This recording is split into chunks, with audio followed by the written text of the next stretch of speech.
Hi all, എല്ലാവർക്കും secret P S സിയിലേക്ക് സ്വാഗതം. അപ്പോൾ നമ്മൾ കഴിഞ്ഞ ദിവസങ്ങളിലായിട്ട് NCERT ചാപ്റ്റേഴ്സ് ചെയ്തിട്ടുണ്ടായിരുന്നു അല്ലേ. 10th പ്രിലിംസ് സ്റ്റേജ് 1-ൽ നമുക്കറിയാം ഇന്ത്യൻ ജോഗ്രഫിയിൽ നിന്നും ഇന്ത്യൻ ജോഗ്രഫി NCERT ചോദ്യങ്ങളാണ് വന്നിട്ടുണ്ടായിരുന്നത്. അതിൽ ഓരോ ക്വസ്റ്റിനും ഏത് ഭാഗത്തു നിന്നാണ് ചോദിച്ചതെന്നും അതിന് ഞാൻ ക്ലാസ് നോട്ട് തന്നിട്ടുണ്ട്. അതായത് നമ്മുടെ സബ്ജക്റ്റ് നോട്ടും തന്നിട്ടുണ്ട്, അല്ലാതെ തന്നെ റിവിഷൻ നോട്ടും തന്നിട്ടുണ്ട്. ഓക്കെ, നോട്ട്സ് ആയിട്ട് തന്നിട്ടുണ്ട്, അതുപോലെ തന്നെ സബ്ജക്റ്റ് ആയിട്ടും തന്നിട്ടുണ്ടായിരുന്നു അല്ലേ. അപ്പോൾ ഇന്നത്തെ ക്ലാസ്സിൽ നമ്മൾ നോക്കാനായിട്ട് പോകുന്നത് ബാക്കി ക്വസ്റ്റ്യൻസ് ആണ്. ഇപ്പം നമുക്ക് ആ ഒരു ക്വസ്റ്റ്യൻ പേപ്പർ എടുത്ത് നോക്കുകയാണെന്നുണ്ടെങ്കിൽ ആദ്യത്തെ 3 ക്വസ്റ്റ്യനും നമ്മൾ കംപ്ലീറ്റ് ചെയ്തതാണ്. നമ്മൾ ആ ഒരു ചാപ്റ്റർ നോട്ട് ബേസ് ആയിട്ട് തന്നിട്ടുണ്ട്, അതുപോലെ തന്നെ ചാപ്റ്റർ ബേസ് ആയിട്ടും തന്നിട്ടുണ്ട്. ഇതിൽ നമ്മൾ പെൻഡിങ് ആയിട്ട് വെച്ചിരിക്കുന്നത് എനിക്ക് തോന്നുന്നു ധാതുക്കളും ശിലകളും എന്ന് പറയുന്നൊരു ഭാഗമാണ്. അത് നമ്മൾ നോട്ട്സ് ആയിട്ടാണ് തന്നിരിക്കുന്നത്. ഡീറ്റെയിൽ ആയിട്ട് ഞാൻ എടുക്കാമെന്നാണ് പറഞ്ഞിരിക്കുന്നത് അല്ലേ. അതുപോലെ തന്നെയാണ് ഇന്നത്തെ ക്ലാസ്സിൽ നിന്ന് നമ്മൾ ഡിസ്കസ് ചെയ്യുന്നത് കേട്ടോ. ഇനി നെക്സ്റ്റ് സമാധാനത്തിൻ്റെ പാലം. ഓക്കെ, ഈ ഒരു ക്വസ്റ്റ്യൻ നമ്മൾ ഡിസ്കസ് ചെയ്തിട്ടില്ല. ബാക്കി നോക്കുകയാണെന്നുണ്ടെങ്കിൽ മൊളാസിസ് തടം നമ്മൾ പറഞ്ഞു ഏത് ഭാഗത്തു നിന്നാണ് വന്നിരിക്കുന്നതെന്നും അതിൻ്റെ സോഴ്സും അതിൻ്റെ ഡീറ്റെയിൽ ആയിട്ടുള്ള ക്ലാസ് 2-3 റിവിഷൻ ക്ലാസ് നമ്മൾ തന്നിട്ടുണ്ട്. ആ ക്ലാസ്സുകളെല്ലാം കാണണം. കാരണം ഞാൻ ഇപ്പോൾ നമുക്കറിയാം നമ്മൾ NCERT പഠിക്കുകയാണെന്നുണ്ടെങ്കിൽ പാരഗ്രാഫ് വൈസ് ആയിട്ടായിരിക്കും, കുറച്ചധികം ബുദ്ധിമുട്ടാണ് നമുക്കത് വായിച്ച് പഠിക്കാമെന്ന് പറയുന്നത്. അപ്പോൾ നമ്മൾ ആദ്യം തന്നെ ഒരു ടെക്സ്റ്റ് ബുക്ക് എന്തായാലും വായിച്ച് വെച്ചിരിക്കേണ്ട ഒരു ടെക്സ്റ്റ് ബുക്കാണ്. അതായത് എന്തായാലും ആ ഒരു ക്ലാസ് കാണണം. ഓക്കെ, അതിനുശേഷം നമ്മൾ ആ റിവിഷൻ നോട്ടും കൂടെ കാണുകയാണെന്നുണ്ടെങ്കിൽ റിവിഷൻ നോട്ട് പഠിക്കുകയാണെന്നുണ്ടെങ്കിൽ അത് ഉപകാരമായിരിക്കും കേട്ടോ. കാരണം അതിൽ നമ്മൾ പോയിൻ്റ് വൈസ് ആയിട്ട് എല്ലാ പോയിൻറ്റും പറഞ്ഞിട്ടുണ്ട്. എന്നാൽ നമുക്ക് എവിടെയെങ്കിലും പോയിൻറ്റ് മിസ്സാവാതിരിക്കാൻ വേണ്ടിയിട്ടാണ് ഞാൻ ആ ഒരു ടെക്സ്റ്റിൻ്റെ ക്ലാസ് കൊണ്ട് തന്നിട്ടുണ്ടായിരുന്നത്. അപ്പോൾ ബാക്കി 2 ചാപ്റ്റേഴ്സ് ഞാൻ പെൻഡിങ് നിർത്തിയിട്ടുള്ള ആ ചാപ്റ്റർ വൈസ്, അതായത് ആ സബ്ജക്റ്റ് വൈസ് ആയിട്ടുള്ള ക്ലാസ്സുകൾ ഞാൻ തരുന്നതായിരിക്കും. 10th പ്രിലിംസ് എക്സാം ഒന്ന് കഴിഞ്ഞാൽ ഞാൻ എല്ലാത്തിനും ഡീറ്റെയിൽ ആയിട്ടുള്ള ചാപ്റ്റർ വൈസ് ആയിട്ടുള്ള ക്ലാസ് തരാം കേട്ടോ.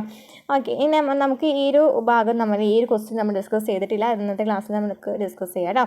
ബാക്കി നോക്കുകയാണെന്നുണ്ടെങ്കിൽ ബാക്കി വരുന്ന എല്ലാ ക്വസ്റ്റ്യനും നമ്മൾ ഈ 2 ക്വസ്റ്റ്യൻ കംപ്ലീറ്റ് ചെയ്തിട്ടുണ്ട്. ഈ ഒരു ക്വസ്റ്റ്യൻ നമ്മൾ അവിടെ പെൻഡിങ് വെച്ചേക്കാണ്. അത് ഇന്നത്തെ ക്ലാസ്സിൽ നമ്മൾ ഡിസ്കസ് ചെയ്യും. ഓക്കെ, ഈ ഒരു ക്വസ്റ്റ്യൻ നമ്മൾ കംപ്ലീറ്റ് ചെയ്തിട്ടുണ്ട്. അപ്പോൾ ഇവിടെ നോക്കുകയാണെങ്കിൽ നമ്മൾ 3 ക്വസ്റ്റ്യനാണ് അല്ലേ, 3 ക്വസ്റ്റ്യനാണ് നമ്മുടെ പെൻഡിങ് ആയിട്ട് നിർത്തിയിരിക്കുന്നത് അല്ലേ. 3 ക്വസ്റ്റ്യനാണ് നമ്മൾ പെൻഡിങ് ആയിട്ട് നിർത്തിയിരിക്കുന്നത്. ഈ 3 ക്വസ്റ്റ്യനും വന്നിരിക്കുന്നത് ഈ +2 ജോഗ്രഫിയിലെ ഗതാഗതം എന്ന് പറയുന്ന ഒരു ചാപ്റ്ററിൽ നിന്നാണ് കേട്ടോ. അപ്പോൾ ആ ഒരു ചാപ്റ്ററിൽ പ്രധാനപ്പെട്ട പോയിൻറ്റ്സും അതുപോലെ തന്നെ ഞാൻ ചാപ്റ്റർ എടുക്കുന്നില്ല എന്ന് പറഞ്ഞല്ലോ, ഞാൻ വേറൊരു ദിവസം എടുത്ത് തരാം. അപ്പോൾ ആ ചാപ്റ്ററിൽ നമുക്ക് കൂടുതലായിട്ട് ക്വസ്റ്റ്യൻ വന്നിരിക്കുന്നത് ടേബിൾ വൈസ്, അതുപോലെ തന്നെ നിങ്ങൾക്കറിയാമോ എന്ന് പറയുന്നൊരു ഭാഗം, അങ്ങനെ കുറച്ച് ഭാഗങ്ങളിൽ നിന്നാണ് ഈ ഒരു ക്വസ്റ്റ്യൻ വന്നിരിക്കുന്നത്. അപ്പോൾ നമുക്ക് അതുപോലെ തന്നെ നിങ്ങൾക്കറിയാമോ എന്ന് പറയുന്ന ഒരു ഭാഗം ഞാൻ കണ്ടു. അതിൽ 2 ക്വസ്റ്റ്യനും വന്നിരിക്കുന്നത് നിങ്ങൾക്കറിയാമോ എന്ന് ചോദിച്ചിട്ടുള്ള ഒരു ഭാഗത്തു നിന്നാണ്. ഓക്കെ, അപ്പോൾ നമുക്ക് ആ ഒരു ഇത് വരുന്ന ക്വസ്റ്റ്യൻ ആ ചാപ്റ്ററിൽ നിന്ന് ആ ഒരു ഭാഗവും, അതുപോലെ തന്നെ പിന്നെ മറ്റേ സേതു പാലത്തിന് ചോദിച്ചിട്ടുണ്ടല്ലോ, ആ പാലത്തിന് ഒരു ഇമേജിൽ നിന്നാണ് കേട്ടോ. ഇമേജിന് താഴെ എഴുതി വെച്ചിട്ടുണ്ട്, അതിൽ നിന്നാണ് ആ ഒരു ക്വസ്റ്റ്യനും വന്നിരിക്കുന്നത്. അപ്പോൾ നമുക്ക് ക്ലാസ്സിലേക്ക് കിടക്കാം അല്ലേ. അതിന് മുമ്പായിട്ട് നമ്മുടെ ക്ലാസ്സുകൾ ആദ്യമായി കാണുന്ന കൂട്ടുകാരാണെന്നുണ്ടെങ്കിൽ സപ്പോർട്ട് ചെയ്യാം. ക്ലാസ്സുകൾ ഇഷ്ടപ്പെടുകയാണെന്നുണ്ടെങ്കിൽ ലൈക്ക് ചെയ്യുക, കമൻറ്റ് ചെയ്യുക. അതുപോലെ തന്നെ ബാക്കി ചാപ്റ്റേഴ്സ് കാണാതിട്ടുണ്ടെങ്കിൽ ആ ഒരു ചാപ്റ്റേഴ്സും പോയി കാണാം കേട്ടോ. പ്ലേലിസ്റ്റ് ഞാൻ ക്രിയേറ്റ് ചെയ്തിട്ടുണ്ട്. അതുപോലെ തന്നെ ഹിസ്റ്ററിയും നമ്മളൊരു ചാപ്റ്റർ എടുത്തിട്ടുണ്ട്, അതിൻ്റെ ഡീറ്റെയിൽ ആയിട്ടുള്ള ക്ലാസ് നമ്മൾ തന്നിട്ടുണ്ട് കേട്ടോ. ഓക്കെ, പിന്നെ SCERT ക്ലാസ്സുകൾ 5ാം ക്ലാസ് മുതൽ 10ാം ക്ലാസ് വരെയുള്ളത് ചെയ്യുന്നുണ്ട്. അതുപോലെ തന്നെ പ്രീവിയസ് ക്വസ്റ്റ്യൻ ആൻസേഴ്സും മോഡൽ ക്വസ്റ്റ്യൻ പേപ്പറൊക്കെ തരുന്നുണ്ട് കേട്ടോ. അപ്പോൾ ക്ലാസ്സിലേക്ക് കിടക്കാം അല്ലേ. ഫസ്റ്റ് ക്വസ്റ്റ്യൻ, സമാധാനത്തിൻ്റെ പാലം എന്നറിയപ്പെടുന്നത് ഏതാണ്? ആൻസർ ഓപ്ഷൻ ഡി ആണ്, അമാൻ സേതു. ഈ അമാൻ സേതുവിനെ കുറിച്ച് പറയുന്ന ഒരു ചാപ്റ്റർ ഞാൻ പറഞ്ഞല്ലോ, നമ്മൾ ഇന്നത്തെ ചാപ്റ്ററിൽ എടുക്കാൻ പോകുന്നത് ഈ 3 ക്വസ്റ്റ്യനും വന്നിരിക്കുന്നത് ഏതാണ്? +2 ജോഗ്രഫിയിൽ യൂണിറ്റ് 4 അധ്യായം 10 ഗതാഗതവും വാർത്താവിനിമയവും ഈ ഒരു ചാപ്റ്ററിൽ നിന്നാണ് കേട്ടോ. അപ്പോൾ നമ്മൾ ബാക്കി പറഞ്ഞ എല്ലാ ക്വസ്റ്റ്യനും, അതായത് NCERT ജോഗ്രഫിയിൽ ചോദിച്ചിട്ടുള്ള ബാക്കി എല്ലാ ക്വസ്റ്റ്യനും നമ്മൾ കംപ്ലീറ്റ് ചെയ്തതാണ്. ഇനി ഈ 3 ക്വസ്റ്റ്യൻ കൂടി നമുക്ക് പഠിക്കാനായിട്ടുള്ളൂ. ഈ 3 ക്വസ്റ്റ്യനും വന്നിരിക്കുന്നത് ഈ ഒരു ചാപ്റ്ററിൽ നിന്നാണ് കേട്ടോ. ഇത് ക്ലിയർ ഉണ്ടോയെന്ന് അറിയില്ല. ഇവിടെ ശരിക്കും നമുക്ക് അമാൻ സേതു എന്ന് പറയുന്ന ഒരു പാലത്തെക്കുറിച്ച് പഠിക്കാനായിട്ടില്ല. പക്ഷെ നമുക്ക് ഇവിടെ നോക്കി ഒരു പിക്ചർ കണ്ടല്ലോ, ഈ ഒരു പിക്ചറിൽ അടിയിൽ എഴുതിയിട്ടുണ്ട് ശ്രീനഗറിനും മുസാഫിറാബാദിനും ഇടയിലുള്ള അമൻ സേതു എന്ന് എഴുതിയിട്ടുണ്ട്. ഓക്കെ, അതിനാലാണ് ഈ ഒരു ക്വസ്റ്റ്യൻ ഇവിടെ നിന്ന് വന്നിരിക്കുന്നത്. ബാക്കി എവിടെയും ഈ അമൻ സേതുവിനെ കുറിച്ച് പരാമർശിച്ചിട്ടില്ല. ഓക്കെ, അപ്പോൾ ചിത്രത്തിൽ നിന്നാണ് ആ ഒരു ക്വസ്റ്റ്യൻ വന്നിട്ടുള്ളത്. അപ്പോൾ സമാധാനത്തിൻ്റെ പാലം എന്നറിയപ്പെടുന്ന ഏതാണ്? അമൻ സേതുവാണ്. നെക്സ്റ്റ് ക്വസ്റ്റ്യൻ നോക്കാം. ഇന്ത്യയിലെ ഏറ്റവും വലിയ തുരങ്ക റെയിൽപാത ഏതാണ്? ഓപ്ഷൻ സി ആണ്, പീർ പാഞ്ചൽ പാതയാണ് ഇന്ത്യയിലെ ഏറ്റവും വലിയ തുരങ്ക റെയിൽപാത. ഓക്കെ, ആ ഒരു ക്വസ്റ്റ്യൻ വന്നിരിക്കുന്നത് ഈ കൊങ്കൺ റെയിൽപാതയുമായി ബന്ധപ്പെട്ടിട്ടാണ്. പക്ഷേ നമുക്ക് നോക്കി ഇവിടെ എഴുതിയിട്ടുണ്ട്, ഏഷ്യയിലെ ഏറ്റവും വലിയ തുരങ്കം ഈ പാതയിലാണ്. കൊങ്കൺ റെയിൽപാതയാണ് ഏഷ്യയിലെ ഏറ്റവും വലിയ തുരങ്കം എന്ന് പറഞ്ഞിട്ടുണ്ട് അല്ലേ. ഇവിടെ പക്ഷേ ഈ ഒരു NCERT എന്ന് പറയുന്നത് കുറച്ച് പഴയ ക്വസ്റ്റ്യൻ, പഴയ ഇയറാണ്, അതായത് 2016 തോന്നുന്നു. അതിനാൽ തന്നെ ഈ ഒരു ടെക്സ്റ്റ് ബുക്ക് അപ്ഡേറ്റ് ആയിട്ടില്ല. ഓക്കെ, അപ്പോൾ അതിനാൽ തന്നെ നമ്മുടെ PSCയിൽ ഓപ്ഷൻ ഈ ക്വസ്റ്റ്യൻ എടുത്തിരിക്കുന്ന ഈ ഒരു ഭാഗത്തു നിന്നാണെങ്കിലും നമുക്കറിയാം ഇതിനേക്കാളും വലിയൊരു പാത പീർപ്പാഞ്ചൽ പാതയാണ്. അതിനുശേഷം നമുക്ക് T50 ഒക്കെ വന്നിട്ടുണ്ട്, പക്ഷെ അത് ഒഫീഷ്യലി ഡിക്ലെയർ ചെയ്തിട്ടില്ല എന്ന് തോന്നുന്നു. ഓക്കെ, അപ്പോൾ PSC ഓപ്ഷനിൽ ആൻസർ കൊടുത്തിട്ടുള്ളത് ഏതാണ്? പീർപ്പാഞ്ചൽ പാതയാണ്. ഏറ്റവും വലിയ തുരങ്ക റെയിൽപാത പീർപ്പാഞ്ചൽ പാതയ്ക്കാണ് കൊടുത്തിരിക്കുന്നത്. പക്ഷേ ഒരു ക്വസ്റ്റ്യൻ എടുത്തിരിക്കുന്നത് നിന്നാണ്, ഈ ഒരു ടേബിളിൽ നിന്നാണ്. പക്ഷേ എന്താണ് അത്, ഈ ഒരു ക്വസ്റ്റ്യൻ എന്ന് പറയുന്നത് പഴയത് എടുത്തിരിക്കുന്ന ഒരു ഭാഗം എന്ന് പറയുന്നത് പഴയ NCERT എന്ന് പറയുന്നത് പഴയ ടെക്സ്റ്റ് ബുക്ക് ആയ കാരണം അതിനേക്കാളും അപ്ഡേറ്റഡ് ആയിട്ടുള്ള കാര്യങ്ങൾ വന്നിരിക്കുന്ന കാരണം ആൻസർ കൊടുത്തിരിക്കുന്നത് ഏതാണ്? പീർപ്പാഞ്ചൽ പാതയാണ്. നെക്സ്റ്റ് ക്വസ്റ്റ്യൻ നോക്കാം. പ്രാചീന കാലത്ത് ബംഗാളിലെ സോനാർ താഴ്വരയെയും സിന്ധു താഴ്വരയെയും ബന്ധിപ്പിച്ചിരുന്ന പാത ഏതാണ്? പ്രാചീന കാലത്ത് ബംഗാളിലെ സോനാർ താഴ്വരയെയും സിന്ധു താഴ്വരയെയും ബന്ധിപ്പിച്ചിരുന്ന പാത ഏതാണ്? ആൻസർ ഓപ്ഷൻ എ ആണ്, ഷാഹി പാതയാണ്. ഈ ഷാഹി പാത എന്നറിയുന്നത് കേട്ടിട്ടുണ്ടോ? വേറെ എവിടെയെങ്കിലും കേട്ടിട്ടുണ്ടോ? ഇവിടെ കണ്ടോ കൊടുത്തിരിക്കുന്നത്? ഓക്കെ, ബംഗാളിലെ സോനാർ താഴ്വര മുതൽ സിന്ധു താഴ്വര വരെ തൻ്റെ സാമ്രാജ്യം ശക്തിപ്പെടുത്തുന്നതിനും ഒരുമിപ്പിക്കുന്നതിനുമായി ഷേർഷാ സൂരി നിർമ്മിച്ചതാണ് Shahi road. Okay, Shahi road എന്ന് പറയുന്നത് ഈ ഷാഹി റോഡാണ് പിന്നീട് ഗ്രാൻഡ് ട്രങ്ക് റോഡ് എന്നറിയപ്പെട്ടിരുന്നത്. അതാണ് നമ്മുടെ ക്വസ്റ്റ്യൻ വന്നിരിക്കുന്നത് അല്ലേ. അപ്പോൾ ബംഗാളിലെ സോനാർ താഴ്വര മുതൽ സിന്ധു താഴ്വര വരെ ഒരുമിപ്പിക്കുന്നത്, അതായത് ബന്ധിപ്പിച്ചിരുന്ന പാത ഏതാണെന്ന് ചോദിക്കുകയാണെങ്കിൽ ഏതാണ്? ഷാഹി പാതയാണ്. അപ്പോൾ മനസ്സിലായല്ലോ, ഈ ഒരു 3 ക്വസ്റ്റ്യനും വന്നിരിക്കുന്ന ഈ ഒരു ചാപ്റ്ററിൽ നിന്ന് തന്നെയാണ്. അപ്പം നമുക്ക് ഈ ഒരു ചാപ്റ്ററിൻ്റെ നോട്ട്സ് നമുക്ക് നോക്കാം. കാരണം ഇതൊരു വലിയൊരു ചാപ്റ്ററാണ്. നമുക്ക് എല്ലാ ഭാഗവും നമുക്ക് ഇനിയിപ്പോൾ 10th പ്രിലിംസ് എക്സാമിനൊന്നും അധിക ദിവസം ഇല്ല അല്ലേ. 2-3-4 ഘട്ടം ഓക്കെ, എക്സാമിന് നമുക്ക് അധികം സമയമില്ല. അതിനാൽ തന്നെ നമുക്ക് നോട്ട്സ് നമുക്ക് പഠിച്ചു പോകാം കേട്ടോ. അതിനുശേഷം ഈ 10th പ്രിലിംസ് എക്സാം കഴിഞ്ഞതിന് ശേഷം ഞാൻ ഡീറ്റെയിൽ ആയിട്ട് ഒരു ചാപ്റ്റർ എടുത്ത് തരാം. അപ്പോൾ ക്ലാസ്സുകൾ കാണുകയാണെങ്കിൽ ഒന്ന് ലൈക്ക് ചെയ്യാനും ഹൈപ്പ് ചെയ്യാനും മറക്കരുത് കേട്ടോ. നമ്മൾ സയൻസ് ചാപ്റ്റേഴ്സ് ഇതുപോലെ തന്നെ ഡീറ്റെയിൽ ആയിട്ട് സോഴ്സ് അടക്കം വീഡിയോ ചെയ്തിട്ടുണ്ടായിരുന്നു. അതായത് 2 ക്വസ്റ്റ്യൻ പേപ്പറും ക്യാൻസലായ ക്വസ്റ്റ്യൻ പേപ്പറും എടുത്തിട്ടാണ് നമ്മൾ ഓരോ ക്വസ്റ്റ്യനും അതിൻ്റെ സോഴ്സ് എവിടെയെന്നാണെന്ന് നോക്കിയിട്ട് നമ്മൾ എല്ലാ ക്വസ്റ്റ്യനും നമ്മൾ അതിൻ്റെ സോഴ്സ് പറഞ്ഞിട്ടുണ്ട്. അതുപോലെ തന്നെ കഴിഞ്ഞ ക്ലാസ്സിൽ നമ്മൾ സയൻസിൽ ഓരോ ഇപ്പോൾ നമുക്ക് നോക്കുകയാണെങ്കിൽ 2 പ്രിലിംസ് എക്സാം, അതായത് 2 പ്രിലിംസ് എക്സാം ഉണ്ടായിരുന്നു അല്ലേ. ഒരു പ്രിലിംസ് ക്യാൻസൽ ചെയ്താണ്. അപ്പോൾ ഒരു ക്വസ്റ്റ്യൻ പേപ്പർ നമ്മുടെ കയ്യിലുണ്ട്. ഈ 2 ക്വസ്റ്റ്യൻ പേപ്പറിലും കോമൺ ആയിട്ട് ചോദിച്ചിട്ടുള്ള ചോദ്യങ്ങളും അതുമായി ബന്ധപ്പെട്ട് വരുന്ന SCERT പാഠഭാഗവും നമ്മൾ ചെയ്തിട്ടുണ്ടായിരുന്നു. ആ ക്ലാസ്സുകളും പോയി കാണാം കേട്ടോ. നമുക്ക് അടുത്ത ഘട്ടം എക്സാം എഴുതുന്നവർക്ക് എന്തായാലും അത് ഉപകാരപ്രദമായിരിക്കും ഉറപ്പായിട്ടും. അപ്പോൾ ഈ ചാപ്റ്ററിൻ്റെ പേരെന്താണ്? ട്രാൻസ്പോർട്ട് ആൻഡ് കമ്മ്യൂണിക്കേഷൻ, ഗതാഗതവും വാർത്താവിനിമയവും എന്നാണ്. ഈ ഒരു ചാപ്റ്റർ ഞാൻ നോട്ട്സായിട്ടും തരാം. ഇതിനിടയിലായിട്ട് നമുക്ക് പ്രധാനമായിട്ട് വരുന്ന NCERT പോയിൻറ്റും കൂടെ നോക്കണം. അതായത് ആ ചാപ്റ്ററിൽ പ്രധാനപ്പെട്ട പോയിൻറ്റ്സ് കൂടെ നോക്കണം. ഓക്കെ, ക്ലാസ്സിലേക്ക് കിടക്കാം അല്ലേ. ഫസ്റ്റ് എന്താണ് ഗതാഗതം? ഗതാഗതം എന്ന് വെച്ചാൽ എന്താണ്? ആളുകളെയും സാധനങ്ങളെയും ഒരു സ്ഥലത്ത് നിന്നും മറ്റൊരു സ്ഥലത്തേക്ക് എത്തിക്കുന്നതിനുള്ള സംവിധാനത്തെയാണ് ഗതാഗതം എന്ന് പറയുന്നത് അല്ലേ. ഗതാഗതം എന്ന് വെച്ചാൽ എന്താണ്? ആളുകളെയും സാധനങ്ങളെയും ഒരു സ്ഥലത്ത് നിന്ന് മറ്റൊരു സ്ഥലത്തേക്ക് എത്തിക്കുന്നതിനെയാണ് ഗതാഗതം എന്ന് പറയുന്നത്. നമുക്കറിയാവുന്ന കാര്യമാണ് അല്ലേ. നോഡുകളും ലിങ്കുകളും പരസ്പരം ബന്ധിപ്പിക്കുന്ന ഗതാഗത സമ്പ്രദായമാണ് ട്രാൻസ്പോർട്ട് നെറ്റ്വർക്ക് എന്ന് പറയുന്നത്. ട്രാൻസ്പോർട്ട് നെറ്റ്വർക്ക് എന്ന് പറഞ്ഞാൽ നോഡും ലിങ്കുകളും പരസ്പരം ബന്ധിപ്പിക്കുന്ന ഒരു സംവിധാനമാണ്. ഇനി തുടക്കത്തിൽ തന്നെ ഇവിടെ പറയുന്ന കുറച്ച് കാര്യങ്ങളുണ്ട് നമ്മുടെ ടെക്സ്റ്റ് ബുക്കിൽ.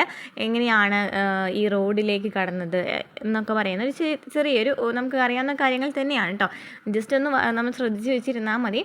പിന്നെ നമുക്ക് പ്രധാനമായിട്ടും പഠിക്കേണ്ട ഭാഗം ഞാൻ പറഞ്ഞു തരാം കേട്ടോ.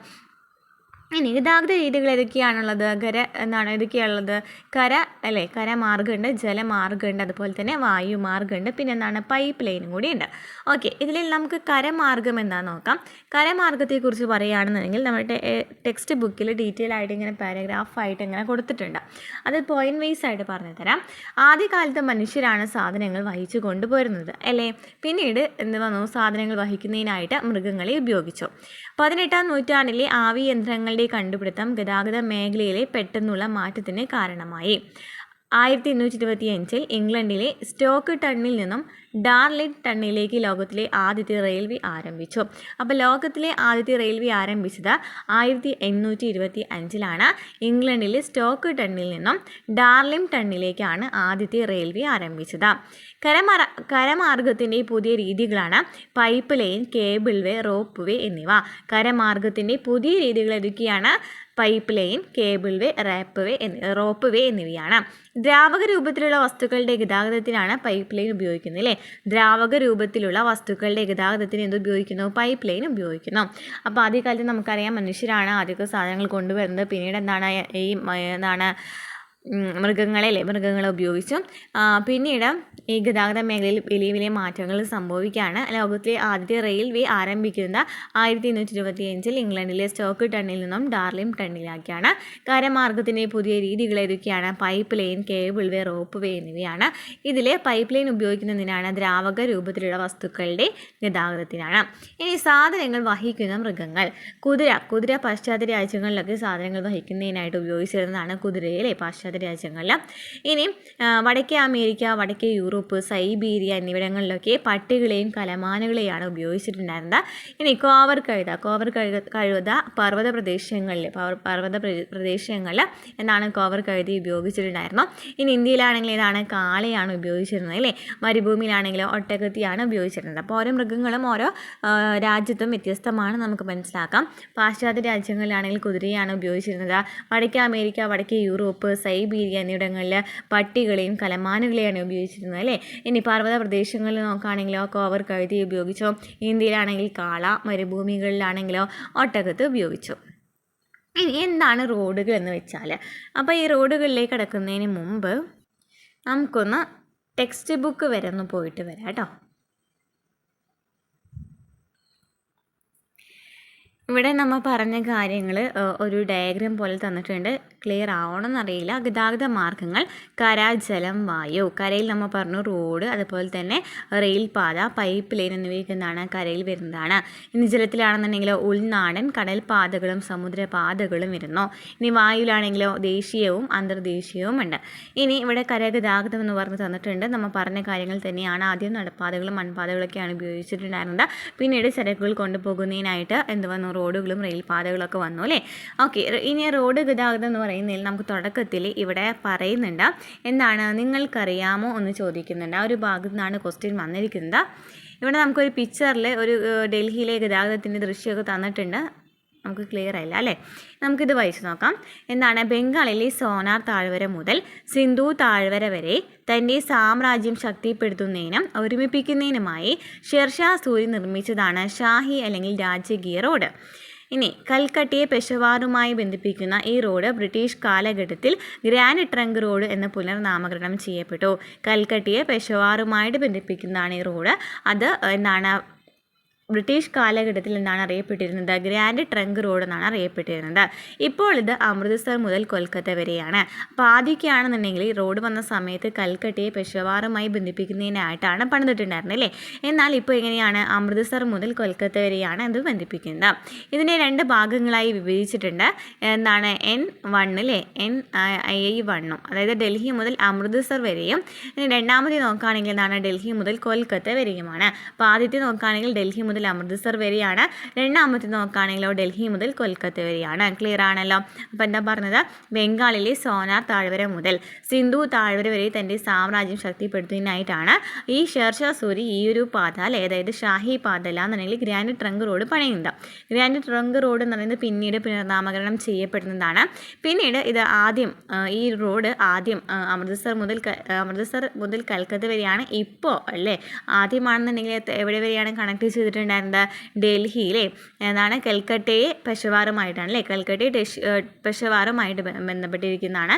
എന്നാൽ ഇപ്പോൾ ആണെങ്കിൽ അമൃത്സർ മുതൽ കൊൽക്കത്ത വരെയാണ് ബന്ധിപ്പിച്ചിരിക്കുന്നത്. ഇതിന് 2 ഭാഗങ്ങളുണ്ട്. അവിടെയാണ് ഡൽഹി വരുന്നത് അല്ലേ, ഡൽഹി മുതൽ അമൃത്സർ വരെയും പിന്നെ ഡൽഹി മുതൽ കൽക്കത്ത വരെയുമാണ്. ഇനി റോഡുകൾ. ഹ്രസ്വദൂര സഞ്ചാരത്തിന് ചെലവ് കുറഞ്ഞ വേഗതയുള്ളതുമായിട്ടുള്ള മാർഗമാണ് റോഡുകൾ. ഹ്രസ്വദൂര സഞ്ചാരത്തിന് ചെലവ് കുറഞ്ഞ വേഗതയുള്ള മാർഗമാണ് റോഡുകൾ. റോഡുകൾ വഴി വീടാന്തരം സാധനങ്ങൾ എത്തിക്കാൻ സാധിക്കും, നമുക്കറിയാവുന്ന കാര്യമാണ്. ഇനി റോഡുകൾ 2 തരമുണ്ട് അല്ലേ, മെറ്റലിടാത്ത റോഡുണ്ട്, മെറ്റലിട്ട റോഡുകളുണ്ട്.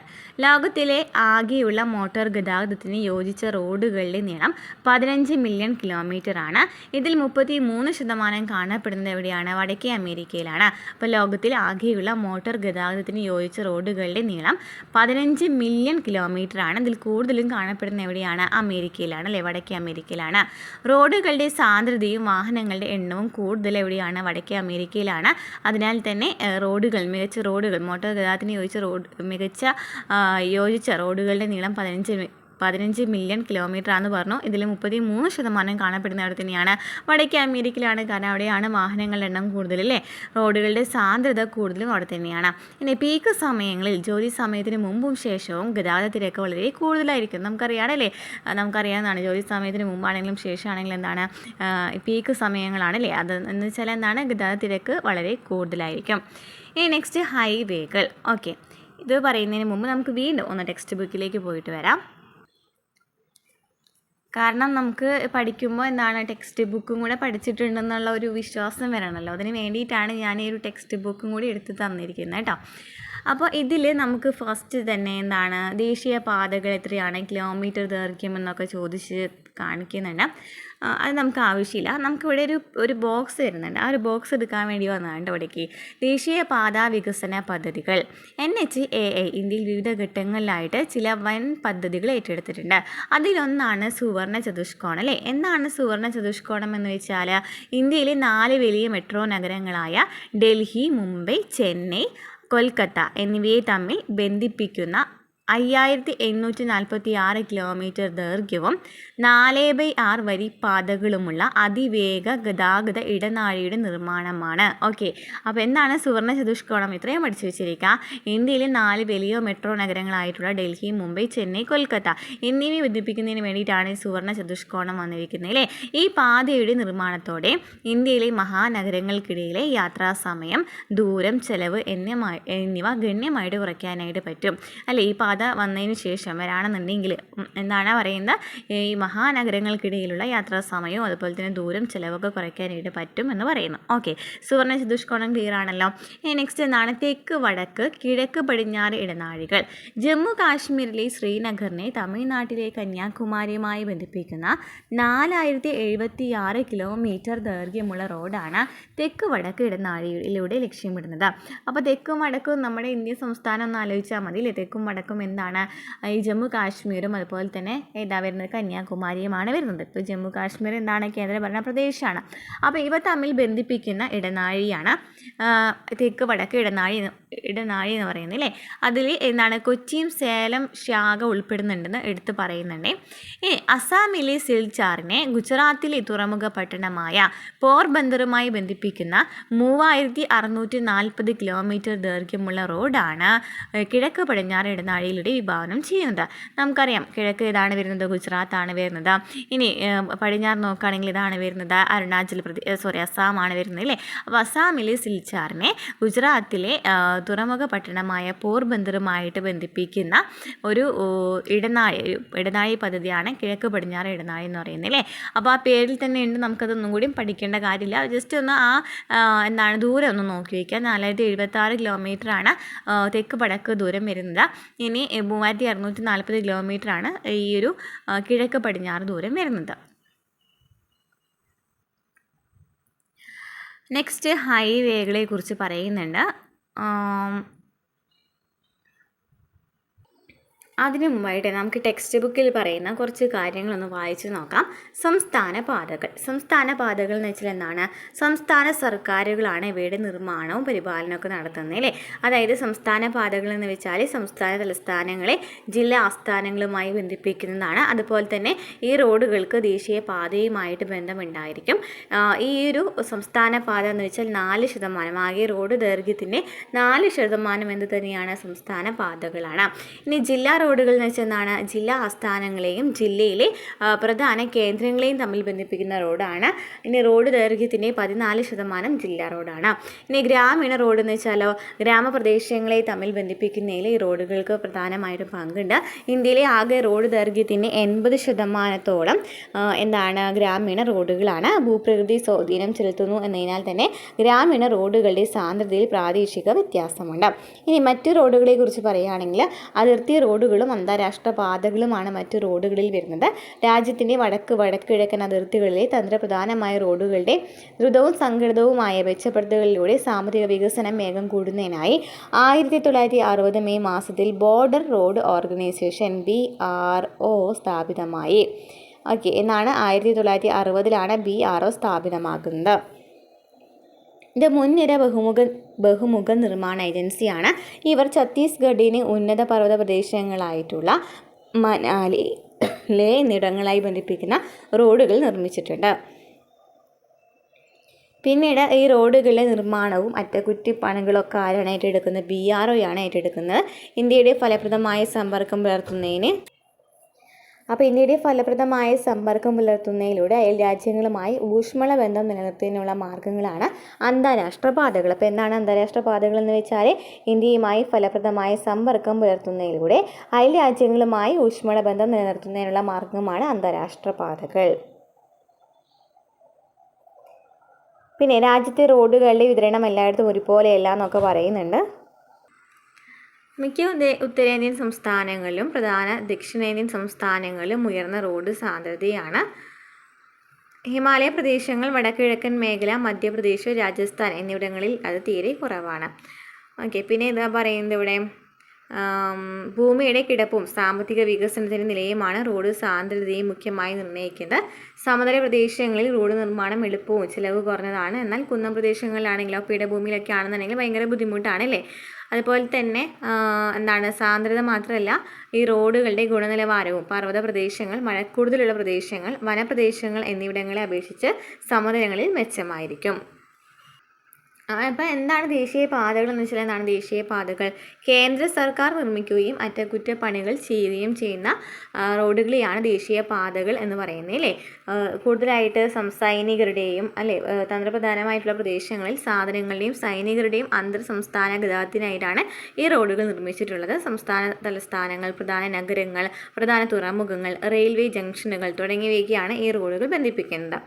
പിന്നീട് പറയുന്നുണ്ട് ഇവിടെ ദേശീയ പാത അതോറിറ്റി ഓഫ് ഇന്ത്യ NHAI 1995 പ്രവർത്തനക്ഷമമായി. 1995 എന്ത് വരുന്നത്? NHAI വരുന്നത് അല്ലേ. കേന്ദ്ര ഉപരിതല ഗതാഗത മന്ത്രാലയത്തിന് കീഴിലെ ഒരു സ്വയംഭരണ സ്ഥാപനമാണിത്. ദേശീയ പാതകളുടെ വികസനം, അറ്റകുറ്റപ്പണികൾ, പ്രവർത്തനം എന്നിവയുടെ ചുമതല ഈ സ്ഥാപനത്തിനാണ്. ദേശീയ പാതകളുടെ വികസനം, അറ്റകുറ്റപ്പണികൾ, പ്രവർത്തനം എന്നിവയുടെ ചുമതല ആർക്കാണ്? NHAI അല്ലേ. NHAI എന്ന് വെച്ചാൽ എന്താണ്? നാഷണൽ ഹൈവേ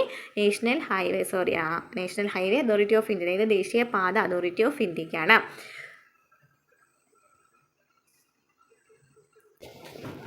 ഇനി നെക്സ്റ്റ് ഭാരതമാല നിങ്ങൾക്കറിയാമോ എന്ന് പറയുന്ന ഒരു ഭാഗമാണല്ലേ. അത് കാരണം ഈ ഒരു ക്വസ്റ്റ്യൻ നമുക്ക് പ്രതീക്ഷിക്കാം. പിന്നെ NCERT ചോദിക്കുകയാണെന്നുണ്ടെങ്കിൽ നമുക്ക് ഈ ഒരു ക്വസ്റ്റ്യൻ പ്രതീക്ഷിക്കാം. എന്തായാലും ഈ ഒരു ചാപ്റ്ററിൽ നിന്ന് ക്വസ്റ്റ്യൻ വന്ന കാരണം നമുക്ക് 10th പ്രിലിംസ് എന്നല്ല, ഇനി ഏതൊരു എക്സാം നോക്കുകയാണെന്നുണ്ടെങ്കിലും നമുക്ക് ക്വസ്റ്റ്യൻ വരാവുന്ന ഒരു ഭാഗമാണ് കേട്ടോ. അപ്പോൾ എന്താണ് ഭാരതമാല എന്ന് വെച്ചാൽ? ചെറു തുറമുഖങ്ങൾ ഉൾപ്പെടെ ബന്ധിപ്പിച്ചുകൊണ്ട് തീരദേശ അതിർത്തി പ്രദേശങ്ങളിലൂടെയുള്ള സംസ്ഥാന റോഡുകളുടെ വികസനം. ഈ ഭാരതമാലയിൽ പറയുന്നത്, അല്ലെങ്കിൽ ഭാരതമാല പദ്ധതി ലക്ഷ്യമിടുന്നത് എന്തിനൊക്കെയാണെന്നാണ് പറയുന്നത്? ഒന്നാമത്തെ എന്താണ്? ചെറു തുറമുഖങ്ങൾ ഉൾപ്പെടെ ബന്ധിപ്പിച്ചുകൊണ്ട് തീരദേശ അതിർത്തി പ്രദേശങ്ങളിലൂടെയുള്ള സംസ്ഥാന റോഡുകളുടെ വികസനം. പിന്നാക്ക പ്രദേശങ്ങളിലെ മതപരമായതും വിനോദസഞ്ചാര പ്രാധാന്യമുള്ളതുമായ സ്ഥലങ്ങളെ ബന്ധിപ്പിക്കുന്ന പദ്ധതി. പിന്നാക്ക പ്രദേശങ്ങളിലെ മതപരമായതും വിനോദസഞ്ചാര പ്രാധാന്യമുള്ളതുമായ സ്ഥലങ്ങളെ ബന്ധിപ്പിക്കുന്ന പദ്ധതി. സേതു ഭാരതം പരിയോജന എന്ന ഏകദേശം 1500 വമ്പൻ പാലങ്ങൾ, 200 റെയിൽ മേൽപ്പാലങ്ങൾ, കീഴ്പ്പാലങ്ങൾ എന്നിവയുടെ നിർമ്മാണം ഉൾപ്പെടുന്ന പദ്ധതി. പുതുതായി പ്രഖ്യാപിച്ച 5000 കിലോമീറ്റർ ദേശീയ പാതകളുടെ വികസനത്തിനായുള്ള ജില്ലാ ഹെഡ്ക്വാർട്ടേഴ്സ് കണക്ടിവിറ്റി സ്കീമാണ്. 2022 ഈ പദ്ധതി പൂർത്തിയാക്കാൻ ലക്ഷ്യമിടുന്നതെന്നൊക്കെ പറയുന്നുണ്ട്. ഓക്കെ, അപ്പോൾ എന്താണ് ഭാരതമാല എന്ന് വെച്ചാൽ ചെറു തുറമുഖങ്ങൾ ഉൾപ്പെടെ ബന്ധിപ്പിച്ചുകൊണ്ടിട്ടുള്ള ഈ തീരദേശ അതിർത്തി പ്രദേശങ്ങളിലൂടെയുള്ള സംസ്ഥാന റോഡുകളുടെ വികസനമാണ്. പിന്നെ പിന്നാക്ക പ്രദേശങ്ങളിലെ മതപരമായിട്ടും വിനോദസഞ്ചാര പ്രാധാന്യമുള്ളതുമായിട്ടുള്ള സ്ഥലങ്ങളെ ബന്ധിപ്പിക്കുന്ന പദ്ധതിയാണ്. പിന്നെന്താണ് സേതു ഭാരതം പരിയോജന എന്ന ഏകദേശം 1500 വമ്പൻ പാലങ്ങൾ, 200 റെയിൽ പാലങ്ങൾ, കീഴ്പ്പാലങ്ങൾ എന്നിവയുടെ നിർമ്മാണം ഉൾപ്പെടുന്ന പദ്ധതിയും കൂടിയാണ്. ഇനി എന്താണ് ഹൈവേകൾ? അന്താരാഷ്ട്ര തലത്തിൽ ഹൈവേകളുടെ വീതി 80 മീറ്ററാണ്. പാലങ്ങൾ, ഫ്ലൈ ഓവറുകൾ തുടങ്ങിയവ ഉണ്ടായിരിക്കും. ഹൈവേയുടെ സാന്ദ്രത കൂടുതൽ വടക്കേ അമേരിക്കയിലാണെന്ന് നമ്മൾ നേരത്തെ പറഞ്ഞു അല്ലേ. 0.65 km/sq ആണ്. താഴെ പറയുന്നവയാണ് പ്രധാനപ്പെട്ട ട്രാൻസ് കോണ്ടിനെൻ്റൽ ഹൈവേകൾ. ഏതൊക്കെയാണ്? ട്രാൻസ് കനേഡിയൻ ഹൈവേ, അതുപോലെ തന്നെ അലാസ്കൻ ഹൈവേ ഇതാണ് എഡ്മോണ്ടൺ. കാനഡയെ അലാസ്കയുമായി ബന്ധിപ്പിക്കുന്നതാണ് അലാസ്കൻ ഹൈവേ എന്ന് പറയുന്നത്. പിന്നെന്താണ്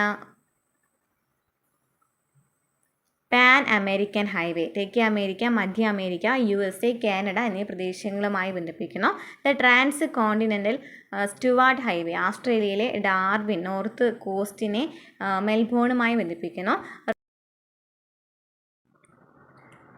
റഷ്യയിലെ മോസ്കോ വ്ളാഡിവോസ്റ്റോക്ക് ഹൈവേ, ഇന്ത്യയിലെ ഏറ്റവും വലിയ ഹൈവേ ആണ് നാഷണൽ ഹൈവേ 7, വാരണാസിയെ കന്യാകുമാരിയുമായി ബന്ധിപ്പിക്കുന്നു. The golden quadrilateral or super express വേയിലെ ഇന്ത്യയിലെ മെട്രോ നഗരങ്ങളുമായി ബന്ധിപ്പിക്കുന്നു. നേരത്തെ പറഞ്ഞില്ലേ സുവർണ്ണ ചതുഷ്കോണം, അത് തന്നെയാണ് എവിടെയും പറയുന്നത്. ഓക്കെ, ജസ്റ്റ് വായിച്ചു വെച്ചാൽ മതി, നമുക്ക് ടെക്സ്റ്റ് ബുക്കിൽ അങ്ങനെ കാര്യമായിട്ട് പറയുന്നില്ല. ഇനി എന്താണ് അതിർത്തി റോഡുകൾ? നമ്മൾ നേരത്തെ പറഞ്ഞു അല്ലേ, അന്താരാഷ്ട്ര അതിർത്തിയുള്ള റോഡുകളെയാണ് അതിർത്തി റോഡുകൾ എന്ന് പറയുന്നത്.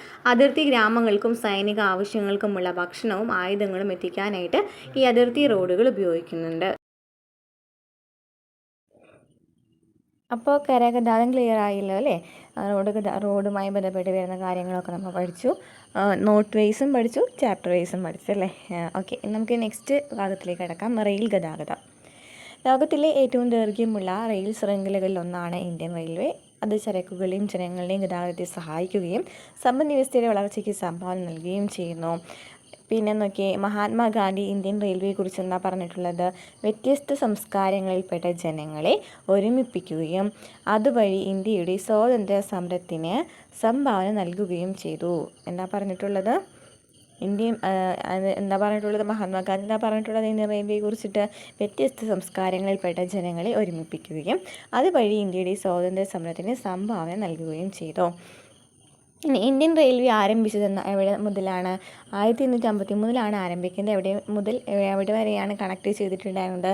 ബോംബെ മുതൽ താനെ വരെയാണ് അല്ലേ, മുംബൈ മുതൽ താനെ വരെയാണ്. അപ്പോൾ 1853 മുംബൈ മുതൽ താനെ വരെ 334 കിലോമീറ്റർ ദൂരത്തിൽ റെയിൽ പാതയുടെ നിർമ്മാണത്തോടെയാണ് ഇന്ത്യൻ റെയിൽവേ ആരംഭിച്ചത്. ഇനി നമുക്ക് ഇന്ത്യൻ ഇപ്പോൾ 2015 കണക്ക് പ്രകാരം നമുക്ക് ദൈർഘ്യമൊക്കെ തന്നിട്ടുണ്ട്. നമുക്കിനി ഇവിടെ പഠിക്കാനുള്ളത് ഇന്ത്യൻ റെയിൽവേ സംവിധാനത്തെ 16 മേഖലകളായിട്ട് വിഭജിച്ചിട്ടുണ്ട്. ഇവിടെ ചരക്കുകളുമായി ബന്ധപ്പെട്ടിട്ടുള്ളത് കാണുന്നുണ്ട് അല്ലേ. അത് നമുക്ക് ആവശ്യമില്ല, പക്ഷെ നമുക്ക് അടിയിൽ വരുന്നത് ഈ ഒരു ബോക്സ് ഒന്ന് പഠിച്ച് വെച്ചിരിക്കണം കേട്ടോ. റെയിൽവേ സോണുകളാണ്. മധ്യ റെയിൽവേയുടെ ആസ്ഥാനം എവിടെയാണ്? മുംബൈ അല്ലേ, മുംബൈയാണ്. പൂർവ്വമാണെന്നുണ്ടെങ്കിൽ പൂർവ്വ റെയിൽവേ എവിടെയാണ്? കൊൽക്കത്തയാണ്. പൂർവ്വ മധ്യമാണെങ്കിൽ ഹാജിപ്പൂർ. പൂർവ്വ തീരം ഭുവനേശ്വർ. ഉത്തര റെയിൽവേ സോൺ ന്യൂഡൽഹി. ഉത്തര മധ്യ റെയിൽവേ അലഹാബാദ്. ഉത്തരപൂർവ്വ റെയിൽവേ എവിടെയാണ്? ഗോരഖ്പൂർ. ഉത്തരപൂർവ്വ അതിർത്തി എവിടെയാണ്? മാലിഗാവ് ഗുവാഹത്തി. ഉത്തര പശ്ചിമ ജയ്പൂർ. ദക്ഷിണ ചെന്നൈ. ദക്ഷിണ മധ്യ ഏതാണ്? സെക്കന്ദരാബാദ്. ദക്ഷിണ പൂർവ്വ കൊൽക്കത്ത. ദക്ഷിണ പൂർവ്വ മധ്യ ബിലാസ്പൂർ. ദക്ഷിണ പശ്ചിമ ഹൂബ്ലി. പശ്ചിമ മുംബൈ. പശ്ചിമ മധ്യ ജബൽപൂർ. നമ്മൾ പഠിച്ചിട്ട് എങ്ങനെയായിരിക്കും, ഓരോരുത്തരും ഓരോ രീതിയിൽ പഠിച്ചിട്ടുണ്ടായിരിക്കും. ഇങ്ങനെയൊക്കെ വരച്ചിട്ട് പഠിച്ചിട്ടുണ്ടായിരിക്കും അല്ലേ. മുകളിൽ വരുന്നത് ഏതാണ്? മുകളിലാണെങ്കിൽ കൊൽക്കത്ത അല്ലേ, അല്ല മുകളിൽ ഏതാ വരുന്നത്? ന്യൂഡൽഹി വരും അല്ലേ. മുകളിൽ ന്യൂഡൽഹി വരും. പിന്നെ അടിയിൽ എന്താണ് ചെന്നൈ വരും അല്ലേ, അവിടെ വരയ്ക്കാം. ഇവിടെ ന്യൂഡൽഹി വന്നു അല്ലേ, ഇവിടെ ചെന്നൈ വരും, അടിയിൽ ചെന്നൈ വരും. പിന്നെ ഇവിടെ കൊൽക്കത്ത വരും അല്ലേ, ഇവിടെ കൊൽക്കത്ത വരും. പിന്നെ ഈ ലെഫ്റ്റ് സൈഡിലായിട്ട് എന്ന് വരും മുംബൈ വരും അല്ലേ, മുംബൈ വരും. സെൻട്രൽ ആണെന്നുണ്ടെങ്കിലും എന്ത് തന്നെയാണ്, മുംബൈ തന്നെയാണ്. സെൻട്രൽ ആണെന്നുണ്ടെങ്കിൽ മുംബൈ തന്നെയാണ്, മുംബൈ തന്നെയാണ്. ഓക്കെ. പിന്നെ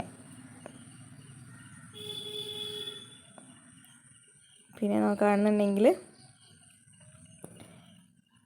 നടുക്ക് നോക്കണ്ടേ, നമ്മൾ പൂർവ്വ മധ്യ എന്നൊക്കെ പഠിച്ചു അല്ലേ. പൂർവ്വ മധ്യ ആണെന്നുണ്ടെങ്കിൽ ഇതാണ് ബിലാസ്പൂർ ആണ് കേട്ടോ, ബിലാസ്പൂർ.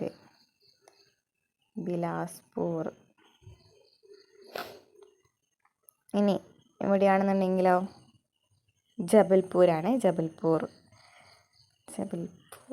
ഓക്കെ, നോക്കട്ടെ.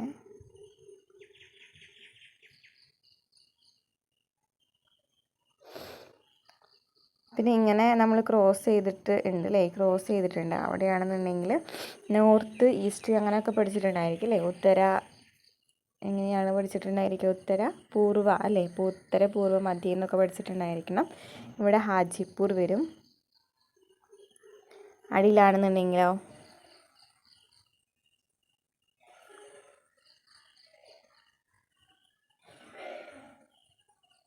ബിലാസ്പൂർ വരും. ബലാസ്പൂർ നമ്മൾ പറഞ്ഞിട്ടുണ്ടായിരുന്നു, ഹാജിപ്പൂർ പറഞ്ഞു. നമുക്ക് ഈ ഡയഗ്രാം കണ്ടല്ലോ, ഇതിൽ സെൻട്രലാണെന്നുണ്ടെങ്കിൽ മുംബൈ വന്നു അല്ലേ. പിന്നെ ഉത്തരാണെങ്കിൽ ഡൽഹിയാണ്, ദക്ഷിണാണെങ്കിൽ ഇതാണ് ചെന്നൈ ആണ്.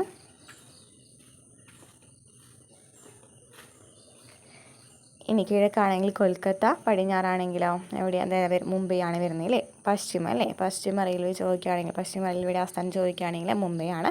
സെൻട്രൽ ആണെന്നുണ്ടെങ്കിൽ മുംബൈ ആണ്. പിന്നെന്താ ഉത്തര മധ്യ അല്ലേ, ഉത്തര മധ്യ എന്ന് പറയുകയാണെന്നുണ്ടെങ്കിൽ അലഹാബാദും.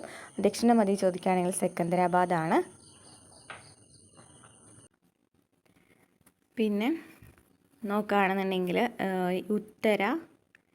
ഉത്തര പൂർവ്വ മധ്യ അല്ലേ, ഉത്തര പൂർവ്വ മധ്യ എന്ന് പറയുമ്പോൾ ഇതാണ് വരുന്നത്, ഗോരഖ്പൂർ ആണ് വരുന്നത്. പിന്നെന്താണ് ദക്ഷിണ പൂർവ്വ മധ്യ അല്ലേ, ദക്ഷിണ പൂർവ്വ മധ്യ ചോദിക്കുകയാണെന്നുണ്ടെങ്കിൽ ഇതാണ് കൊൽക്കത്ത വരുന്നുണ്ട്. അതിൻ്റെ മധ്യം ചോദിക്കുകയാണെന്നുണ്ടെങ്കിലാണ് ബിലാസ്പൂർ വരുന്നത്.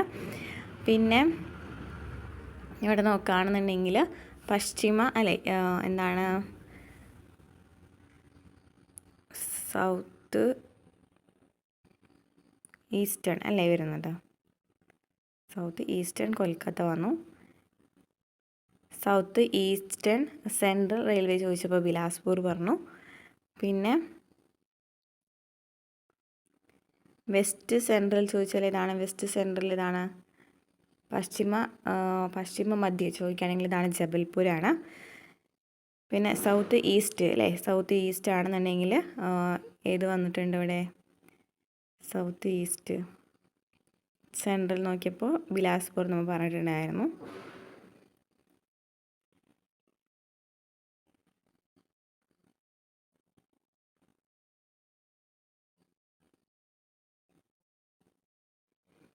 വെസ്റ്റ് സെൻട്രൽ ഏതാണ്, ജബൽപൂരാണ് അല്ലേ. പശ്ചിമ മധ്യം എന്ന് പറയുമ്പോൾ ജബൽപൂരാണ്.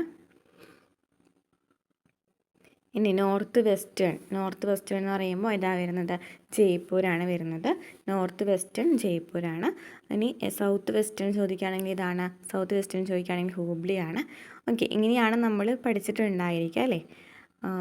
അല്ലാന്നുണ്ടെങ്കിൽ നേരത്തെ കണ്ട ഒരു ടേബിൾ പഠിച്ചു വെച്ചാലും മതി.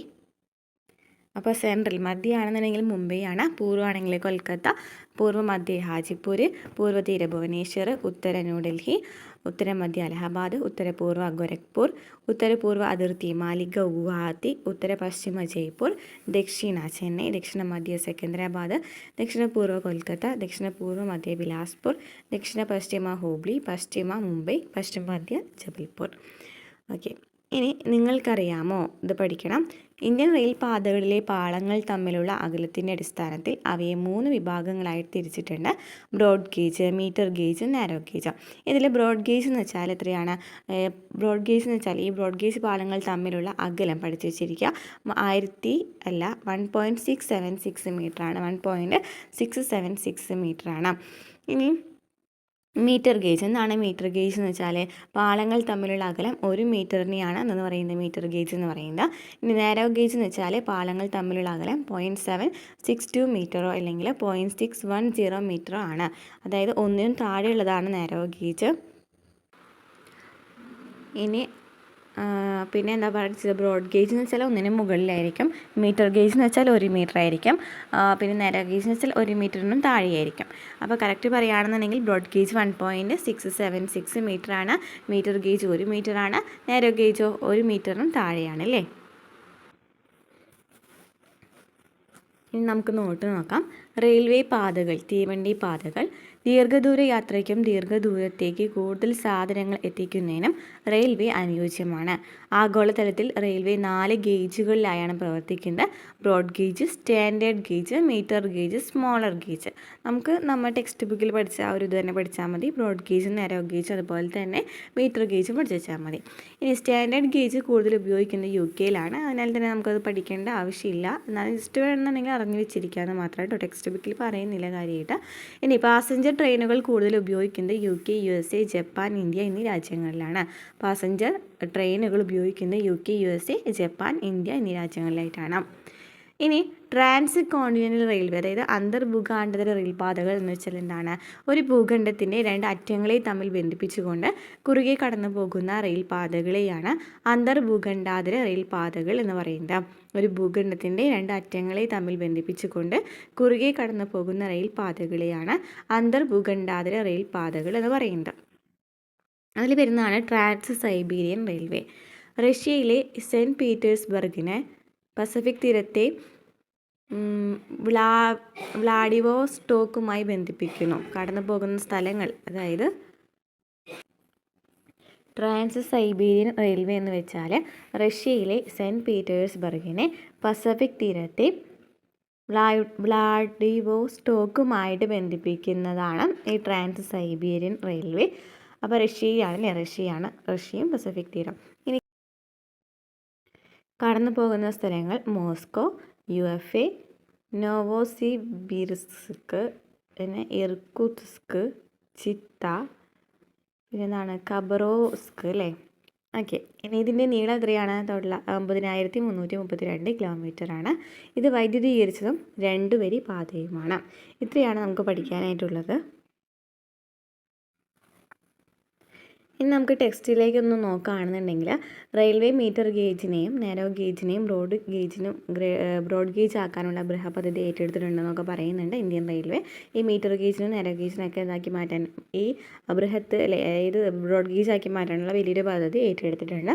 ഇനി ആവിയന്ത്രങ്ങൾ ഡീസൽ എഞ്ചിനുകൾക്കും വൈദ്യുത എഞ്ചിനുകൾക്കും വഴിമാറി. പിന്നീട് ഈ ആവിയന്ത്രങ്ങൾ കൂടാതെ ഈ ആവിയന്ത്രങ്ങൾ ഡീസൽ എഞ്ചിനുകൾക്കും വൈദ്യുത എഞ്ചിനുകൾക്കും വഴിമാറിയിട്ട് ഇത് വേഗതയും വാഹനശേഷിയും വർദ്ധിപ്പിച്ചിട്ടുണ്ട്. അതുപോലെ തന്നെ കൽക്കരി കൊണ്ട് പ്രവർത്തിച്ചിരുന്ന ആവിയന്ത്രങ്ങൾ മാറിയത് സ്റ്റേഷനുകളിലെ പരിസ്ഥിതി മെച്ചപ്പെടുത്തി. അതുപോലെ മെട്രോയിൽ കൊൽക്കത്തയിലും ഡൽഹിയിലെയും നഗര ഗതാഗത സംവിധാനത്തിൽ വിപ്ലവകരമായ മാറ്റങ്ങൾ ഉണ്ടാക്കി. ഡീസൽ ബസ്സുകൾക്ക് പകരം CNG ഉപയോഗിച്ചോടുന്ന ബസ്സുകളുടെ ഉപയോഗം, അതുപോലെ തന്നെ മെട്രോയുടെ വരവൊക്കെ നഗര കേന്ദ്രങ്ങളിലെ വായു മലിനീകരണം നിയന്ത്രിക്കുന്നതിനുള്ള നടപടിയാണെന്നൊക്കെ പറയുന്നുണ്ട് അല്ലേ. നമുക്ക് നെക്സ്റ്റ് കൊങ്കൺ റെയിൽപാതയെക്കുറിച്ച് പറയുന്നുണ്ട്. ഇന്ത്യൻ റെയിൽവേയുടെ സുപ്രധാന നേട്ടങ്ങളിലൊന്നാണ് 1998 കൊങ്കൺ റെയിൽ പാതയുടെ നിർമ്മാണം. 1998 കൊങ്കൺ റെയിൽപാത വന്നത് അല്ലേ. മഹാരാഷ്ട്രയിലെ റോഹയെ കർണാടകത്തിലെ മംഗലാപുരവുമായി ബന്ധിപ്പിക്കുന്നു. അപ്പോൾ കൊങ്കൺ റെയിൽപാത എങ്ങനെയാണ്? മഹാരാഷ്ട്രയിലെ റോഹയെ കർണാടകത്തിലെ മംഗലാപുരവുമായി ബന്ധിപ്പിക്കുന്നുണ്ട്. 760 കിലോമീറ്റർ ദൈർഘ്യമാണ് ഈ റെയിൽപാതയ്ക്കുള്ളത്. ഓക്കെ. അപ്പോൾ എത്രയാണ്? മഹാരാഷ്ട്രയിലെ റോഹയെ കർണാടകത്തിലെ മംഗലാപുരവുമായി ബന്ധിപ്പിക്കുന്ന പാതയാണ് കൊങ്കൺ റെയിൽപാത. 760 കിലോമീറ്റർ ദൈർഘ്യമാണുള്ളത്. 146 നദികൾ, അരുവികൾ, ഏകദേശം 2000 പാലങ്ങൾ, 91 തുരങ്കങ്ങൾ എന്നിവയിലൂടെയാണ് ഈ പാത കടന്നു പോകുന്നത്. 6.5 കിലോമീറ്റർ ദൈർഘ്യമുള്ള ഏഷ്യയിലെ ഏറ്റവും വലിയ തുരങ്കം ഈ പാതയിലാണ്. മഹാരാഷ്ട്ര, ഗോവ, കർണാടക എന്നീ സംസ്ഥാനങ്ങൾ ഈ സംരംഭത്തിൽ പങ്കാളികളാണ്. മഹാരാഷ്ട്രയും ഗോവയും കർണാടകയുമാണ് ഈ ഒരു കൊങ്കൺ റെയിൽപാത എന്ന് പറയുന്ന ഈ ഒരു സംരംഭത്തിൽ പങ്കാളികളായിട്ട് വരുന്നത്. പറഞ്ഞു ഏറ്റവും വലിയ റെയിൽപാത ഇപ്പോൾ ഏതാണ്? പീർപ്പാഞ്ചൽ പാതയാണ്. നമ്മുടെ പ്രൊവിഷൻ ആൻസർ കീ പ്രകാരമൊക്കെ നമ്മൾ PSC കൊടുത്തിരിക്കുന്ന ആൻസറൊക്കെ ഇതാണ്, പീർപ്പാഞ്ചൽ പാതയ്ക്കാണ് കേട്ടോ. അപ്പം ഈ കൊങ്കൺ റെയിൽപാതയെ കണക്ട് ചെയ്യുന്നത് പഠിച്ചു വെച്ചിരിക്കുക. കൊങ്കൺ റെയിൽപാത മഹാരാഷ്ട്രയിലെ റോഹ മുതൽ കർണാടകത്തിലെ മംഗലാപുരവുമായിട്ടാണ്. അതുപോലെ തന്നെ ഇത് ഉദ്ഘാടനം ചെയ്തതെന്നാണ് 1998. ഇനി പട്ടണങ്ങൾക്ക് ചുറ്റുമുള്ള പ്രദേശങ്ങൾ അസംസ്കൃത വസ്തുക്കളുടെയും തോട്ടവിളകളുടെയും ഉൽപ്പാദന കേന്ദ്രങ്ങൾ, ഉയർന്ന സുഖവാസ കേന്ദ്രങ്ങൾ, സൈനിക പട്ടണങ്ങൾ എന്നിവ ബ്രിട്ടീഷ് കോളനി വാഴ്ചയുടെ കാലം മുതൽക്കേ തന്നെ റെയിൽ പാതകളാൽ ബന്ധിതമാണ് എന്നൊക്കെ പഠിക്കുക. ഓക്കെ, അപ്പോൾ ഇത്രയാണ് നമുക്ക് റെയിൽ ഗതാഗതവുമായി ബന്ധപ്പെട്ട് പഠിക്കാനായിട്ടുള്ളത്. നെക്സ്റ്റ് വരുന്നത് ജലഗതാഗതമാണ്. ഇന്ത്യയിലെ ജനഗതാഗതത്തിനും ചരക്കു ഗതാഗതത്തിനും ഒരുപോലെ പ്രാധാന്യമുള്ള ഒരു ഗതാഗത മാർഗ്ഗമാണ് ജലപാതകൾ. ജലപാതകൾക്ക് ഏറ്റവും ചിലവ് കുറവാണ്. അതുപോലെ തന്നെ ഭാരവും വലിപ്പമേറിയ വസ്തുക്കളുടെ ഗതാഗതത്തിന് ഏറ്റവും അനുയോജ്യമായിട്ടുള്ള ഗതാഗത മാർഗ്ഗം ഏതാണ്? ജലഗതാഗതമാണ്. അതുപോലെ തന്നെ ഇന്ധനക്ഷമതയുള്ളതും പരിസ്ഥിതി സൗഹാർദ്ദവുമായിട്ടുള്ള ഗതാഗത മാർഗ്ഗമാണ് അല്ലേ. നമുക്ക് ഈ ജലഗതാഗതത്തെ നമുക്ക് രണ്ടായിട്ട് ഡിവൈഡ് ചെയ്യാൻ പറ്റും. ഉൾനാടൻ ജലപാതകളെന്നും അതുപോലെ തന്നെ സമുദ്ര ജലപാതകളെന്നും. ഉൾനാടൻ ജലപാതകൾ എന്ന് വെച്ചാൽ എന്താണ്? റെയിൽ പാതകളുടെ വരവിന് മുമ്പ് ഇതായിരുന്നു മുഖ്യ ഗതാഗത മാർഗം. എന്നാൽ ഇവ റോഡ് റെയിൽ ഗതാഗതങ്ങളിൽ നിന്നും കടുത്ത മത്സരം നേരിട്ടു. കൂടാതെ ജലസേചന ആവശ്യങ്ങൾക്കായി നദീജലം വഴി തിരിച്ചുവിടുന്നത് നദികളുടെ നല്ലൊരു ഭാഗങ്ങളെയും ഗതാഗത യോഗ്യമല്ലാതാക്കി തീർത്തിട്ടുണ്ട്. ഇനി പിന്നെ ഇവിടെ നദികൾ, കനാലുകൾ, കായലുകൾ അവയുടെ അനുബന്ധ ജലഭാഗങ്ങളും ഈ ഒരു ഇതിൽ വരുന്നതാണ്. പിന്നെന്താണ്? നിലവിലെ കിലോമീറ്റർ ഒന്നും പഠിച്ച് വെക്കേണ്ട, അതൊക്കെ വ്യത്യാസം ഉണ്ടായിട്ടുണ്ടായിരിക്കും. ഇത് പഠിച്ച് വെച്ചിരിക്കുക. ഇന്ത്യയിലെ ദേശീയ ജലപാതകളുടെ വികസനം, നിയന്ത്രണം, പരിപാലനം എന്നിവയ്ക്കായി 1986 എന്ത് വന്നിട്ടുണ്ട്? ഉൾനാടൻ ജലപാത അതോറിറ്റി വന്നിട്ടുണ്ട് അല്ലേ. ഇൻലാൻഡ് വാട്ടർവേസ് അതോറിറ്റി 1986 വന്നിട്ടുണ്ട്. ഇന്ത്യയിലെ ദേശീയ ജലപാതകളുടെ വികസനം, നിയന്ത്രണം, പരിപാലനം എന്നിവയ്ക്ക് വേണ്ടിയിട്ടാണ് ഇത് വന്നിട്ടുള്ളത്. അപ്പം ജലഗതാഗതത്തെക്കുറിച്ച് പറയുകയാണെന്നുണ്ടെങ്കിൽ ചിലവ് കുറഞ്ഞ ഗതാഗത മാർഗ്ഗമാണ്. ഇതിൽ നമ്മൾ രണ്ടായിട്ട് ഡിവൈഡ് ചെയ്തു. സമുദ്ര ഗതാഗതമെന്നും അതുപോലെ തന്നെ ഉൾനാടൻ ജലഗതാഗതമെന്നും. സമുദ്ര ഗതാഗതം എന്ന് വെച്ചാൽ എന്താണ്?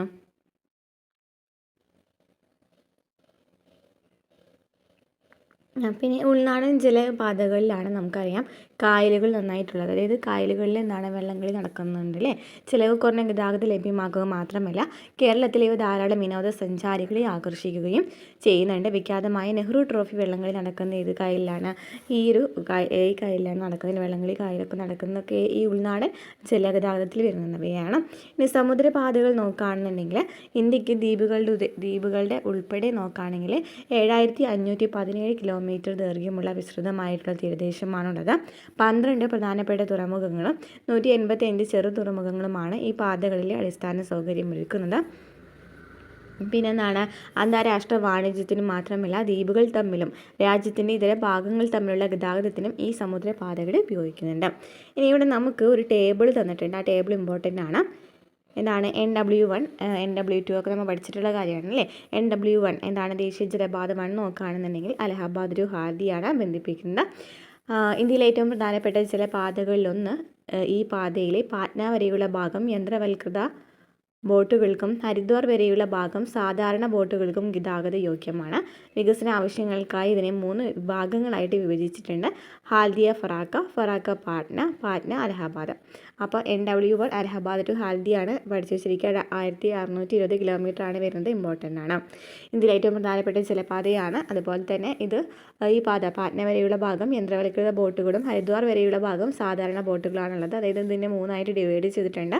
ഇങ്ങനെയൊക്കെയാണ് ഹാൽദിയ ഫറാക്ക പാറ്റ്ന, പിന്നെ പാറ്റ്ന അലഹബാദ്. നെക്സ്റ്റ് NW2 എന്ന് പറയുമ്പോൾ സാദിയ ടു ധൂബ്രിയാണ് കണക്ട് ചെയ്യുന്നത്. 891 കിലോമീറ്റർ ആണ്. ഇന്ത്യയും ബംഗ്ലാദേശും പങ്കിടുന്ന ബ്രഹ്മപുത്രയുടെ ദിബ്രുഗഡ് വരെയുള്ള ഭാഗം സ്റ്റീം ബോട്ട് ഗതാഗത യോഗ്യമാണ്. അപ്പോൾ ഇന്ത്യയും ബംഗ്ലാദേശും പങ്കിടുന്ന ബ്രഹ്മപുത്രയുടെ ദിബ്രുഗഡ് വരെയുള്ള ഭാഗമാണ് ഇവിടെ വരുന്നത്. ഇനി NW3 എപ്പോഴും ചോദിക്കുന്ന ക്വസ്റ്റ്യൻ ആണ്. NW3 കൊല്ലം ടു കോഴിക്കോട്, അല്ലെങ്കിൽ നമുക്കെന്ന് പറയാം കൊല്ലം ടു കോട്ടപ്പുറം എന്ന് പറയാം. ഇത്രയാണ് 205 കിലോമീറ്റർ ആണ് വരുന്നത്. ചമ്പക്കര കനാൽ, ഉദ്യോഗമണ്ഡൽ കനാൽ എന്നിവയോടൊപ്പം പശ്ചിമ തീര കനാലിൻ്റെ 168 കിലോമീറ്റർ ഭാഗവും ചേർന്നതാണിത്. ഇവിടെ വരുന്നത് പശ്ചിമ തീര കനാലാണ്. NW2 ആണെന്നുണ്ടെങ്കിൽ ഏതായിരുന്നു പറഞ്ഞിട്ടുണ്ടായിരുന്നത്? ബ്രഹ്മപുത്രയാണ് അല്ലേ, ബ്രഹ്മപുത്രയാണ്. ഇനി NW4 ആണെന്നുണ്ടെങ്കിലോ ഗോദാവരി, കൃഷ്ണ എന്നീ നദികളുടെ നിർദ്ദിഷ്ട ഭാഗങ്ങളും കാക്കിനഡ മുതൽ പുതുച്ചേരി വരെയുള്ള ഭാഗത്തെ കനാലുകളും വരുന്നു. 1078 കിലോമീറ്റർ ആണ്. അപ്പോൾ നദി ചോദിക്കുകയാണെങ്കിൽ ഗോദാവരി ടു കൃഷ്ണ നദികൾ തമ്മിലാണ് ബന്ധിപ്പിക്കുന്നത്. ഇനി സംസ്ഥാനങ്ങൾ ചോദിക്കുകയാണെന്നുണ്ടെങ്കിൽ കാക്കിനഡ മുതൽ പുതുച്ചേരി വരെയാണ്. സംസ്ഥാനങ്ങളല്ല, ഇത് ബന്ധിപ്പിക്കുന്ന സ്ഥലങ്ങൾ ചോദിക്കുകയാണെന്നുണ്ടെങ്കിൽ കാക്കിനഡ ടു പുതുച്ചേരി വരെയാണ്. ഇനി NW5 ആണെന്നുണ്ടെങ്കിൽ ബ്രാഹ്മണി ഡെൽറ്റ അല്ലേ, ബ്രാഹ്മണി ഡെൽറ്റ പഠിച്ചിട്ടുണ്ടായിരിക്കണം. ബ്രാഹ്മണി, മാതായി നദികളുടെ നിർദ്ദിഷ്ട ഭാഗങ്ങളും മഹാനദി, ബ്രഹ്മപുത്ര എന്നീ നദികളുടെ ഡെൽറ്റ നീർച്ചാലുകളും പൂർവ്വതീര കനാലുകളാണ് ഇവിടെ വരുന്നത്. അപ്പോൾ പൂർവ്വതീര കനാൽ വരുന്നുണ്ട്. അതുപോലെ തന്നെ Brahmani Mahanadi delta, okay, Brahmani to Mahanadi delta വരെയാണെന്ന് കണക്ട് ചെയ്യുന്നത്. 588 കിലോമീറ്റർ ആണ്. അപ്പോൾ NW1 Allahabad to Haldia 1620 kilometre. പിന്നെ NW2 Sadiya to Dhubri 891 kilometre. ഇന്ത്യയും ബംഗ്ലാദേശും, ഓക്കെ, ബ്രഹ്മപുത്ര നദിയാണ് വരുന്നത്. ഇനി NW3 ആണെങ്കിൽ കൊല്ലം ടു കോട്ടപ്പുറം പശ്ചിമ തീര കനാലാണോ അല്ലേ, പശ്ചിമ തീര കനാലാണ്, 205 കിലോമീറ്റർ ആണ്. NW4 ആണെങ്കിലോ ഗോദാവരി ടു കൃഷ്ണ നദിയാണ്. അതുപോലെ തന്നെ കാക്കിനഡ മുതൽ പുതുച്ചേരി വരെയാണ്, 1078 കിലോമീറ്റർ ആണ്. NW5 ആണെങ്കിൽ ബ്രാഹ്മണി ടു മഹാനദി താൽച്ചർ ഒക്കെ വരുന്നുണ്ട്. ഇവിടെ 588 കിലോമീറ്റർ ആണ് വരുന്നത്. ഇനി എന്താണ് ഓഷ്യൻ റൂട്ട്, അതായത് സമുദ്ര ഗതാഗതം എന്ന് വെച്ചാൽ നമ്മൾ പറഞ്ഞ കാര്യങ്ങൾ തന്നെ വീണ്ടും നോട്ടായിട്ട് പറയുകയാണ്. ഭാരമേറിയ വസ്തുക്കൾ വൻതോതിൽ ഒരു സ്ഥലത്ത് എത്തിക്കാൻ സമുദ്രമാർഗ്ഗം അനുയോജ്യമാണ്. പ്രധാനപ്പെട്ട സമുദ്രമാർഗ്ഗങ്ങൾ നോക്കുകയാണെന്നുണ്ടെങ്കിൽ the northern Atlantic sea route, ഇത് വടക്ക് കിഴക്കൻ USA-യും വടക്ക് പടിഞ്ഞാറൻ യൂറോപ്പിലെയും തമ്മിൽ ബന്ധിപ്പിക്കുന്നു. അന്താരാഷ്ട്ര വ്യാപാരത്തിൻ്റെ 1/4 ഭാഗം നടക്കുന്നത് ഈ റൂട്ടിലൂടെയാണ്. നോർത്തേൺ അറ്റ്ലാന്റിക് സീ റൂട്ട് അല്ലേ, ഇന്ത്യ വടക്ക് കിഴക്കൻ അല്ലേ, ഇത് വടക്ക് കിഴക്കൻ USA ആണ് കേട്ടോ. വടക്ക് കിഴക്കൻ USA-യും അതുപോലെ തന്നെ വടക്ക് പടിഞ്ഞാറൻ യൂറോപ്പിനെയും തമ്മിൽ ബന്ധിപ്പിക്കുന്നതാണ്. ഇത് തിരക്ക് പിടിച്ച മാർഗ്ഗമാണ്. അതുകൊണ്ട് ഈ മാർഗ്ഗത്തെ ബിഗ് ട്രങ്ക് റൂട്ട് എന്നറിയപ്പെടുന്നു.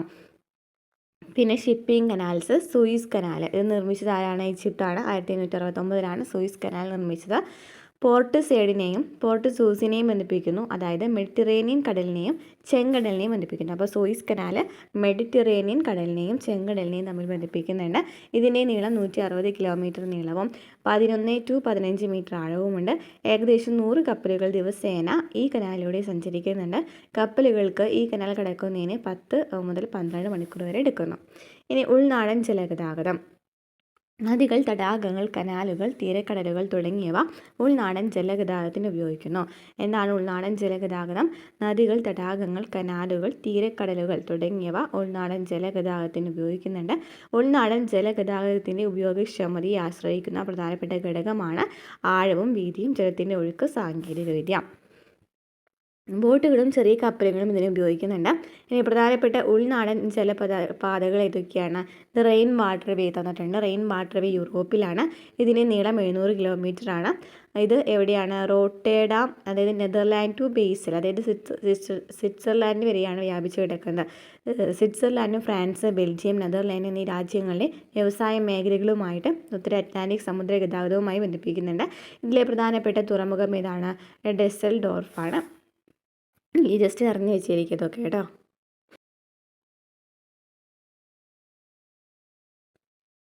ഇനി വ്യോമഗതാഗതം ഒരിടത്തു നിന്നും മറ്റൊരിടത്തേക്ക് ഏറ്റവും വേഗത്തിൽ സഞ്ചരിക്കുന്നതിനുള്ള മാർഗമാണ് വ്യോമഗതാഗതം. നേരത്തെ തന്നെ നമ്മൾ സൂയിസ് കനാൽ, അതിനെക്കുറിച്ച് നമുക്ക് ഇവിടെ ജസ്റ്റ് ആ പേര് മാത്രം പറഞ്ഞു പോകുന്നുള്ളൂ ടെക്സ്റ്റ് ബുക്കിൽ. അതുപോലെ തന്നെ ഈ യൂറോപ്പും ഈ ഏഷ്യ, അതുപോലെ തന്നെ ലോക രാജ്യങ്ങളും തമ്മിൽ ബന്ധിപ്പിക്കുന്ന കുറച്ച് കാര്യങ്ങൾ പറഞ്ഞല്ലോ, റോഡിലാണെങ്കിലും റെയിലാണെങ്കിലും. അതൊന്നും നമുക്ക് ടെക്സ്റ്റ് ബുക്കിൽ അങ്ങനെ ഡീറ്റെയിൽ ആയിട്ട് പറയുന്നില്ല കേട്ടോ. അതിനാൽ തന്നെ നമുക്ക് അത് ജസ്റ്റ് ഒന്ന് വായിച്ച് വെച്ചിരുന്നാൽ മതി. ഓക്കെ, അപ്പോൾ വ്യോമഗതാഗതം എന്ന് പറയുമ്പോൾ ഒരിടത്ത് നിന്ന് എങ്ങനെയും മറ്റൊരിടത്തേക്ക് ഏറ്റവും വേഗത്തിൽ സഞ്ചരിക്കുന്നതിനുള്ള മാർഗ്ഗമാണെന്ന് പറഞ്ഞു വ്യോമഗതാഗതം. യാത്രാ സമയം ഏറ്റവും കുറയ്ക്കുന്നതിലൂടെ ദൂരവും കുറഞ്ഞു വരുന്നു. വൈവിധ്യമാർന്ന ഭൂപ്രകൃതിയും കാലാവസ്ഥയും ഉള്ളതും അതിവിസ്തൃതമായിട്ടുള്ള ഇന്ത്യയെ പോലൊരു രാജ്യത്തിന് ഇത് അത്യന്താപേക്ഷിതമാണ്. അലഹബാദ് മുതൽ നൈനി വരെ, ഓക്കെ, ഇത് പഠിച്ചു വെച്ചിരിക്കാം. അലഹബാദ് മുതൽ നൈനി വരെയുള്ള 10 കിലോമീറ്റർ എന്ന ചെറിയ ദൂരത്തേക്ക് 1911 ഏർപ്പെടുത്തിയ എയർമെയിൽ സംവിധാനത്തോടെയാണ് ഇന്ത്യയിൽ വ്യോമഗതാഗതം ആരംഭിച്ചത്. അപ്പോൾ ഇന്ത്യയിൽ വ്യോമഗതാഗതം ആരംഭിച്ചത് അലഹാബാദ് ടു നൈനി വരെയാണ്. എത്ര കിലോമീറ്ററാണ്? 10 കിലോമീറ്ററുള്ള 10 കിലോമീറ്ററാണ് എന്നാണ് 1911 ഇന്ത്യയിൽ വ്യോമഗതാഗതം ആരംഭിക്കുന്നത്.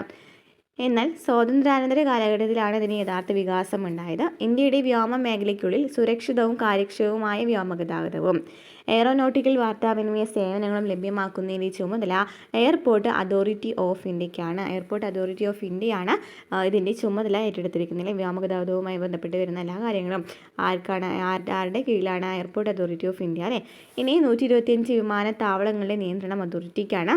ഇന്ത്യയിലെ വ്യോമഗതാഗതം പരിപാലിക്കുന്നത് എയർ ഇന്ത്യയാണ്. ഇന്ത്യയിലെ വ്യോമഗതാഗതം ചോദിക്കുകയാണെന്നുണ്ടെങ്കിൽ എയർ ഇന്ത്യയാണ് അല്ലേ. എയർ ഇന്ത്യയാണ് അത് പരിപാലിക്കുന്നത്. ഇന്ന് അനേകം സ്വകാര്യ കമ്പനികൾ യാത്രാ വിമാന സേവനങ്ങൾ ആരംഭിച്ചിട്ടുണ്ട്. എയർ ഇന്ത്യ ജനങ്ങളുടെയും ചരക്കുകളുടെയും അന്താരാഷ്ട്ര വ്യോമഗതാഗത സേവനങ്ങൾ ഒരുക്കുന്നു. ഇത് ലോകത്തിലെ വിവിധ വൻകരകളെ തമ്മിൽ ബന്ധിപ്പിക്കുന്നു. ചില സ്വകാര്യ കമ്പനികളും വിദേശ രാജ്യങ്ങളിലേക്ക് വിമാന സർവീസുകൾ ആരംഭിച്ചിട്ടുണ്ട്. ഇന്ത്യൻ എയർലൈൻസിൻ്റെ ചരിത്രം 1911 ഇന്ത്യയിലെ വ്യോമഗതാഗതം ആദ്യമായിട്ട് അലഹാബാദ് മുതൽ നൈനി വരെ ആരംഭിച്ചു. ഇമ്പോർട്ടൻ്റ് ആണ്. ഇനി 1947 എന്താ സംഭവിച്ചത്? Indian national Airways, Tata sons limited, air service of India, Deccan Airways എന്നീ 4 പ്രധാനപ്പെട്ട കമ്പനികൾ വ്യോമഗതാഗതം ലഭ്യമാക്കാണ്. 1947 Indian national Airways, Tata sons limited, air service of India, പിന്നെ ഡെക്കാൻ എയർവേസ്.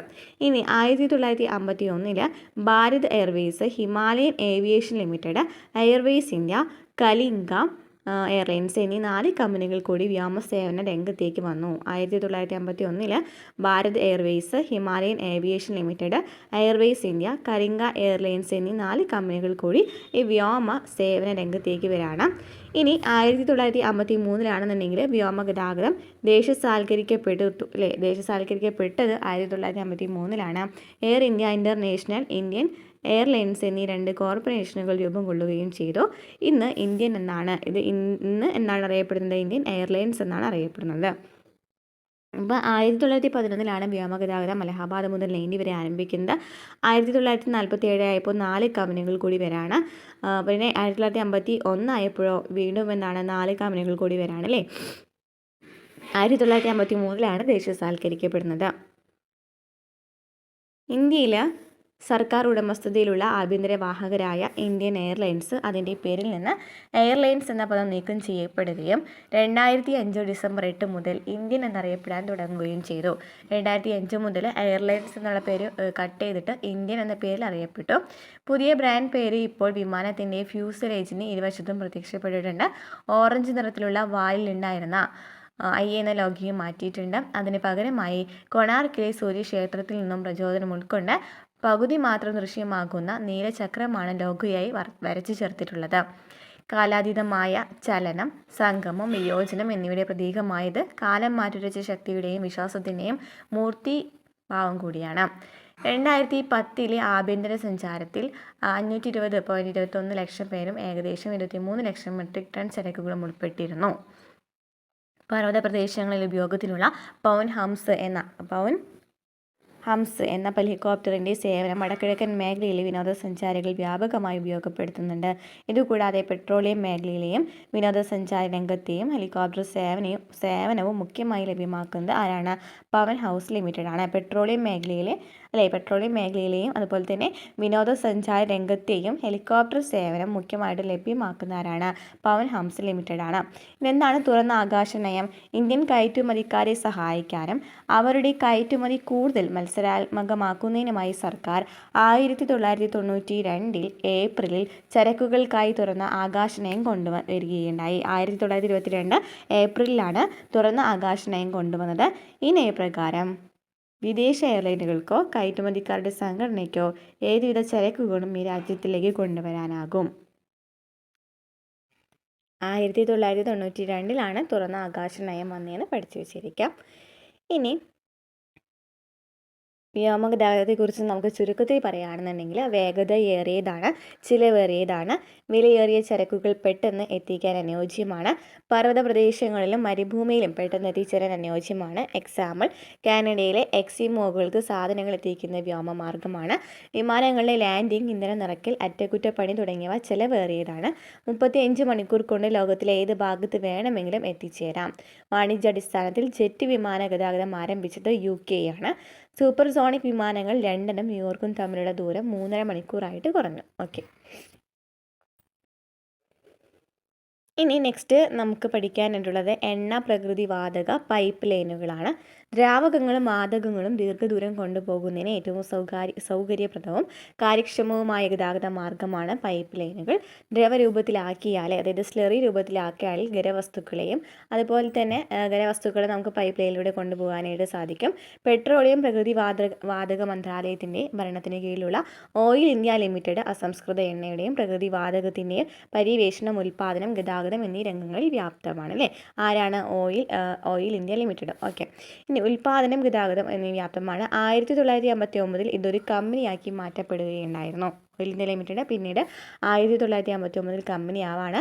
അസാമിലെ നഹർകാട്ടിയ എണ്ണപ്പാടത്ത് നിന്നും ബീഹാറിലെ ബറൗനി എണ്ണ ശുദ്ധീകരണശാലയിലേക്ക് 1157 കിലോമീറ്റർ ദൈർഘ്യത്തിൽ രാജ്യത്തിന് കുറുകെയുള്ള ഇന്ത്യയിലെ ആദ്യത്തെ പൈപ്പ് ലൈൻ നിർമ്മിച്ചത് ആരാണ്? ഈ ക്രൂഡ് ഓയിലാണ്, അതായത് ഈ ഓയിൽ ഇന്ത്യ ലിമിറ്റഡ് ആണ്.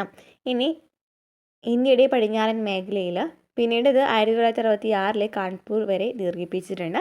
ഇന്ത്യയുടെ പടിഞ്ഞാറൻ മേഖലയിൽ സ്ഥാപിതമായ പൈപ്പ് ലൈനുകളുടെ വ്യാപകമായ ശൃംഖലയിൽ അങ്കലേശ്വർ കൊയ്യാലി, മുംബൈ ഹൈ കൊയ്യാലി, ഹസീറ വിജയ്പൂർ, ജഗദീഷ്പൂർ എന്നിവയാണ് ഏറ്റവും പ്രധാനപ്പെട്ടവ.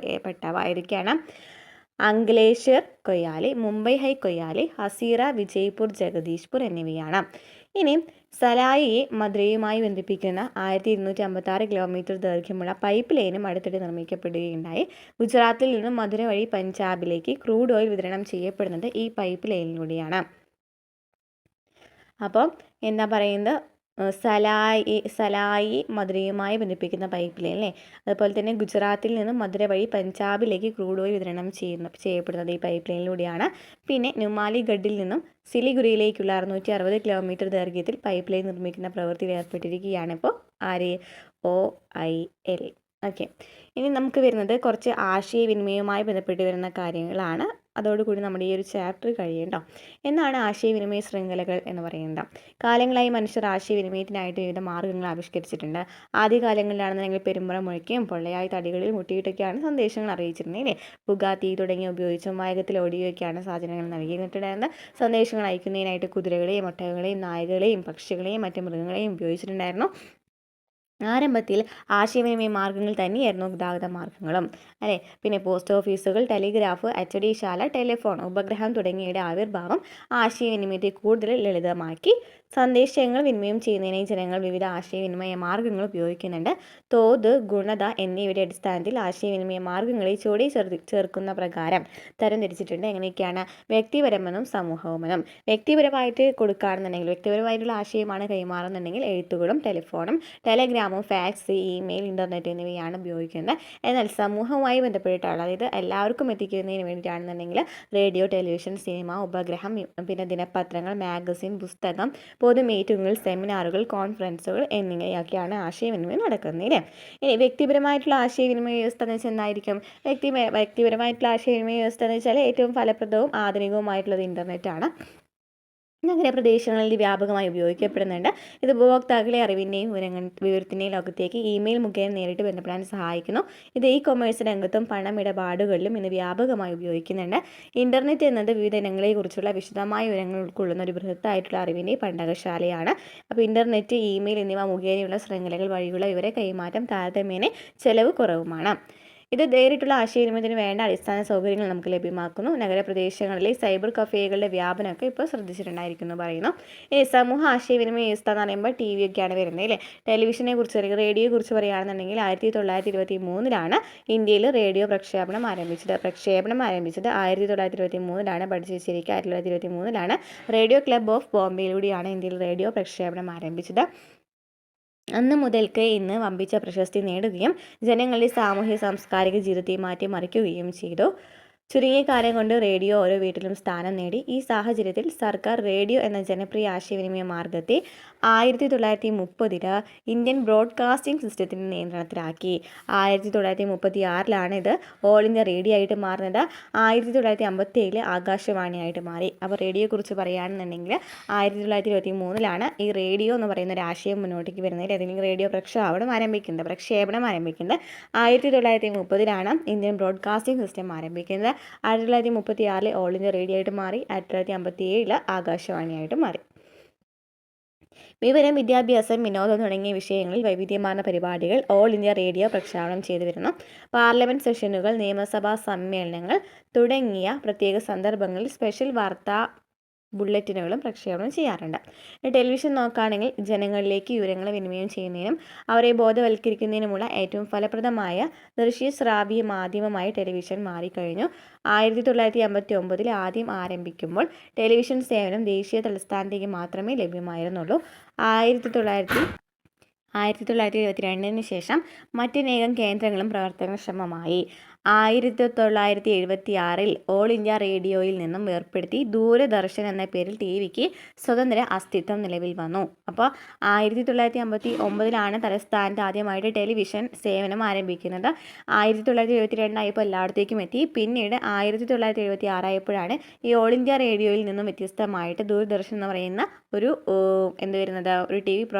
TV ചാനൽ വരുന്നത് അല്ലേ. ഇനി ഇൻസാറ്റ് 1A ദേശീയ ടെലിവിഷൻ പ്രവർത്തനക്ഷമമായതോടെ പൊതുദേശീയ പരിപാടികൾ അതിൻ്റെ ശൃംഖലയിലുടനീളം ആരംഭിക്കപ്പെടുകയും അതിൻ്റെ സേവനങ്ങൾ പിന്നാക്ക മേഖലയിലേക്കും ഒറ്റപ്പെട്ട കുഗ്രാമങ്ങളിലേക്കും വ്യാപിക്കുകയുണ്ടായി. ഇനി ഉപഗ്രഹ ആശയവിനിമയം. ഉപഗ്രഹങ്ങൾ സ്വയം ഒരു ആശയവിനിമയ ഉപാധിയും മറ്റ് ആശയവിനിമയ മാർഗങ്ങളെ നിയന്ത്രിക്കുകയും ചെയ്യുന്ന ഒന്നാണ്. സാമ്പത്തികവും തന്ത്രപരവുമായ കാരണങ്ങളാൽ വിസ്തൃതമായ പ്രദേശങ്ങളിൽ തുടർച്ചയായതും സമഗ്രമായതുമായ കാഴ്ച ലഭിക്കുന്നതിന് ഉപഗ്രഹങ്ങളുടെ ഉപയോഗം വളരെ പ്രധാനമാണ്. കാലാവസ്ഥാ പ്രവചനം, പ്രകൃതി ദുരന്തങ്ങളുടെ നിരീക്ഷണം, അതിർത്തി പ്രദേശ നിരീക്ഷണം തുടങ്ങിയവയ്ക്ക് ഉപഗ്രഹ ചിത്രങ്ങൾ ഉപയോഗപ്പെടുത്താൻ പറ്റും. ഇനി ഘടനാ ഉപയോഗം എന്നിവയുടെ അടിസ്ഥാനത്തിൽ നമുക്ക് ഈ ഉപഗ്രഹ വ്യവസ്ഥയെ രണ്ടായിട്ട് തിരിക്കാം. എന്തൊക്കെയാണ്? ഇന്ത്യൻ നാഷണൽ സാറ്റലൈറ്റ് സിസ്റ്റം, അതായത് ഇൻസാറ്റ്, പിന്നെ Indian remote sensing satellite system IRS. അപ്പോൾ ഇൻസാറ്റ് എന്നും IRS എന്നും നമുക്ക് ഉപഗ്രഹത്തെ രണ്ടായിട്ട് തിരിക്കാം. ഇൻസാറ്റ് എന്ന് വെച്ചാൽ ഇന്ത്യൻ നാഷണൽ സാറ്റലൈറ്റ് സിസ്റ്റമാണ്. IRS എന്ന് വെച്ചാൽ ഇന്ത്യൻ റിമോട്ട് സെൻസിങ് സാറ്റലൈറ്റ് സിസ്റ്റമാണ്. 1983 ഇൻസാറ്റ് പ്രവർത്തനം ആരംഭിക്കുന്നത്. ദീർഘദൂര ആശയവിനിമയം, കാലാവസ്ഥാ നിരീക്ഷണം, മറ്റു വിവരങ്ങൾ, പരിപാടികൾ എന്നിവയ്ക്കുള്ള വിവിധ ഉദ്ദേശ ഉപഗ്രഹ വ്യവസ്ഥയാണെന്ന് പറയുന്നത്. 1983 ഇൻസാറ്റ് എന്നത് പ്രവർത്തനം ആരംഭിച്ച ഇൻസാറ്റ് എന്നത് ദീർഘദൂര ആശയവിനിമയം, കാലാവസ്ഥ നിരീക്ഷണം, മറ്റു വിവരങ്ങളും പരിപാടികൾ എന്നിവയ്ക്കുള്ള വിവിധ ഉദ്ദേശ ഉപഗ്രഹ വ്യവസ്ഥയാണ്. ഇനി 1986 മാർച്ചിൽ റഷ്യയിലെ ബൈക്കനോറിൽ നിന്നും IRS-1 വിക്ഷേപണത്തോടെ IRS ഉപഗ്രഹ വ്യവസ്ഥ ഉപയോഗക്ഷമമായി. ഇന്ത്യ തദ്ദേശീയമായി PSLV polar satellite launch vehicle എന്ന ധ്രുവീയ ഉപഗ്രഹ വിക്ഷേപണ വാഹനം വികസിപ്പിച്ചിട്ടുണ്ട്. ഈ ഉപഗ്രഹങ്ങൾ വിവിധ സ്പെക്ട്രൽ ബാൻഡുകളിലായി വിവരങ്ങൾ ശേഖരിക്കുകയും വിവിധ ആവശ്യങ്ങൾക്കായി അവയെ ഭൂതല കേന്ദ്രങ്ങളിലേക്ക് അയച്ചു കൊടുക്കുകയും ചെയ്യുന്നു. വിവരങ്ങളെ ശേഖരിക്കുകയും വിശകലനം ചെയ്യുകയും ചെയ്യുന്നത് ഹൈദരാബാദ് ആസ്ഥാനമായി പ്രവർത്തിക്കുന്ന നാഷണൽ റിമോട്ട് സെൻസിങ് സെൻ്ററാണ്. ഈ ഒരു ക്വസ്റ്റ്യനും ഉണ്ടായിരുന്നു അല്ലേ, പ്രിലിംസ് എക്സാമിനും ഉണ്ടായിരുന്നു. നാഷണൽ റിമോട്ട് സെൻസിങ് സെൻ്റർ എവിടെയാണ്? ഹൈദരാബാദിലാണ്. പ്രകൃതി വിഭവ പരിപാലനത്തിന് ഇവ ഏറെ ഉപയോഗപ്രദമാണ്. അപ്പോൾ ഉപഗ്രഹങ്ങളും ആശയവിനിമയത്തിന് സഹായിച്ചിട്ടുണ്ടെന്ന് പറയുന്നു. PSLV അതുപോലെ തന്നെ അതൊക്കെ ഇന്ത്യയുടെയാണ് അല്ലേ. പിന്നെ ഇതൊക്കെയാണ് വരുന്നത് ഇൻസാറ്റ്, IRS എന്നൊക്കെ പറയുന്നതൊക്കെ ഉപഗ്രഹവുമായി ബന്ധപ്പെട്ട് വരുന്നതാണ്. ഇനി നമുക്ക് കുറച്ച് ക്വസ്റ്റ്യൻസ് നോക്കാം. അത് ഏതൊക്കെയാണ് ശരിയായിട്ടുള്ളത് കമൻറ്റ് ചെയ്യുക. ഇന്ത്യൻ റെയിൽവേ വ്യവസ്ഥയെ എത്ര സോണുകളായിട്ട് വിഭജിച്ചിട്ടുണ്ട്? ആൻസർ കമൻറ്റ് ചെയ്യുക. നെക്സ്റ്റ് ചുവടെ ചേർത്തിട്ടുള്ളവയിൽ ഇന്ത്യയിലെ ഏറ്റവും ദൈർഘ്യമേറിയ ദേശീയപാത ഏതാണ്? ഏതാണെന്ന് കമൻറ്റ് ചെയ്യുക. നെക്സ്റ്റ് ഏത് നദിയിലും ഏതൊക്കെ സ്ഥലങ്ങൾക്കിടയിലാണ് ദേശീയ ജലപാത 1 ഏതൊക്കെ നദിക്കിടയിലാണെന്ന് പറയുക. അതുപോലെ തന്നെ നെക്സ്റ്റ് എന്താണ്? ആദ്യ റേഡിയോ പ്രക്ഷേപണം നടന്ന വർഷം എന്നാണ്. ആദ്യത്തെ റേഡിയോ പ്രക്ഷേപണം നടന്ന വർഷം ഏതാണ്? അതും കൂടി കമൻറ്റ് ചെയ്യാം കേട്ടോ. അപ്പോൾ ക്ലാസ്സുകൾ മനസ്സിലായിട്ടുണ്ടെങ്കിലും കമൻറ്റ് ചെയ്യുക, ലൈക്ക് ചെയ്യുക, അതുപോലെ തന്നെ ഹൈപ്പും കൂടെ ചെയ്യുക. അടുത്ത ക്ലാസ്സിൽ കാണാം.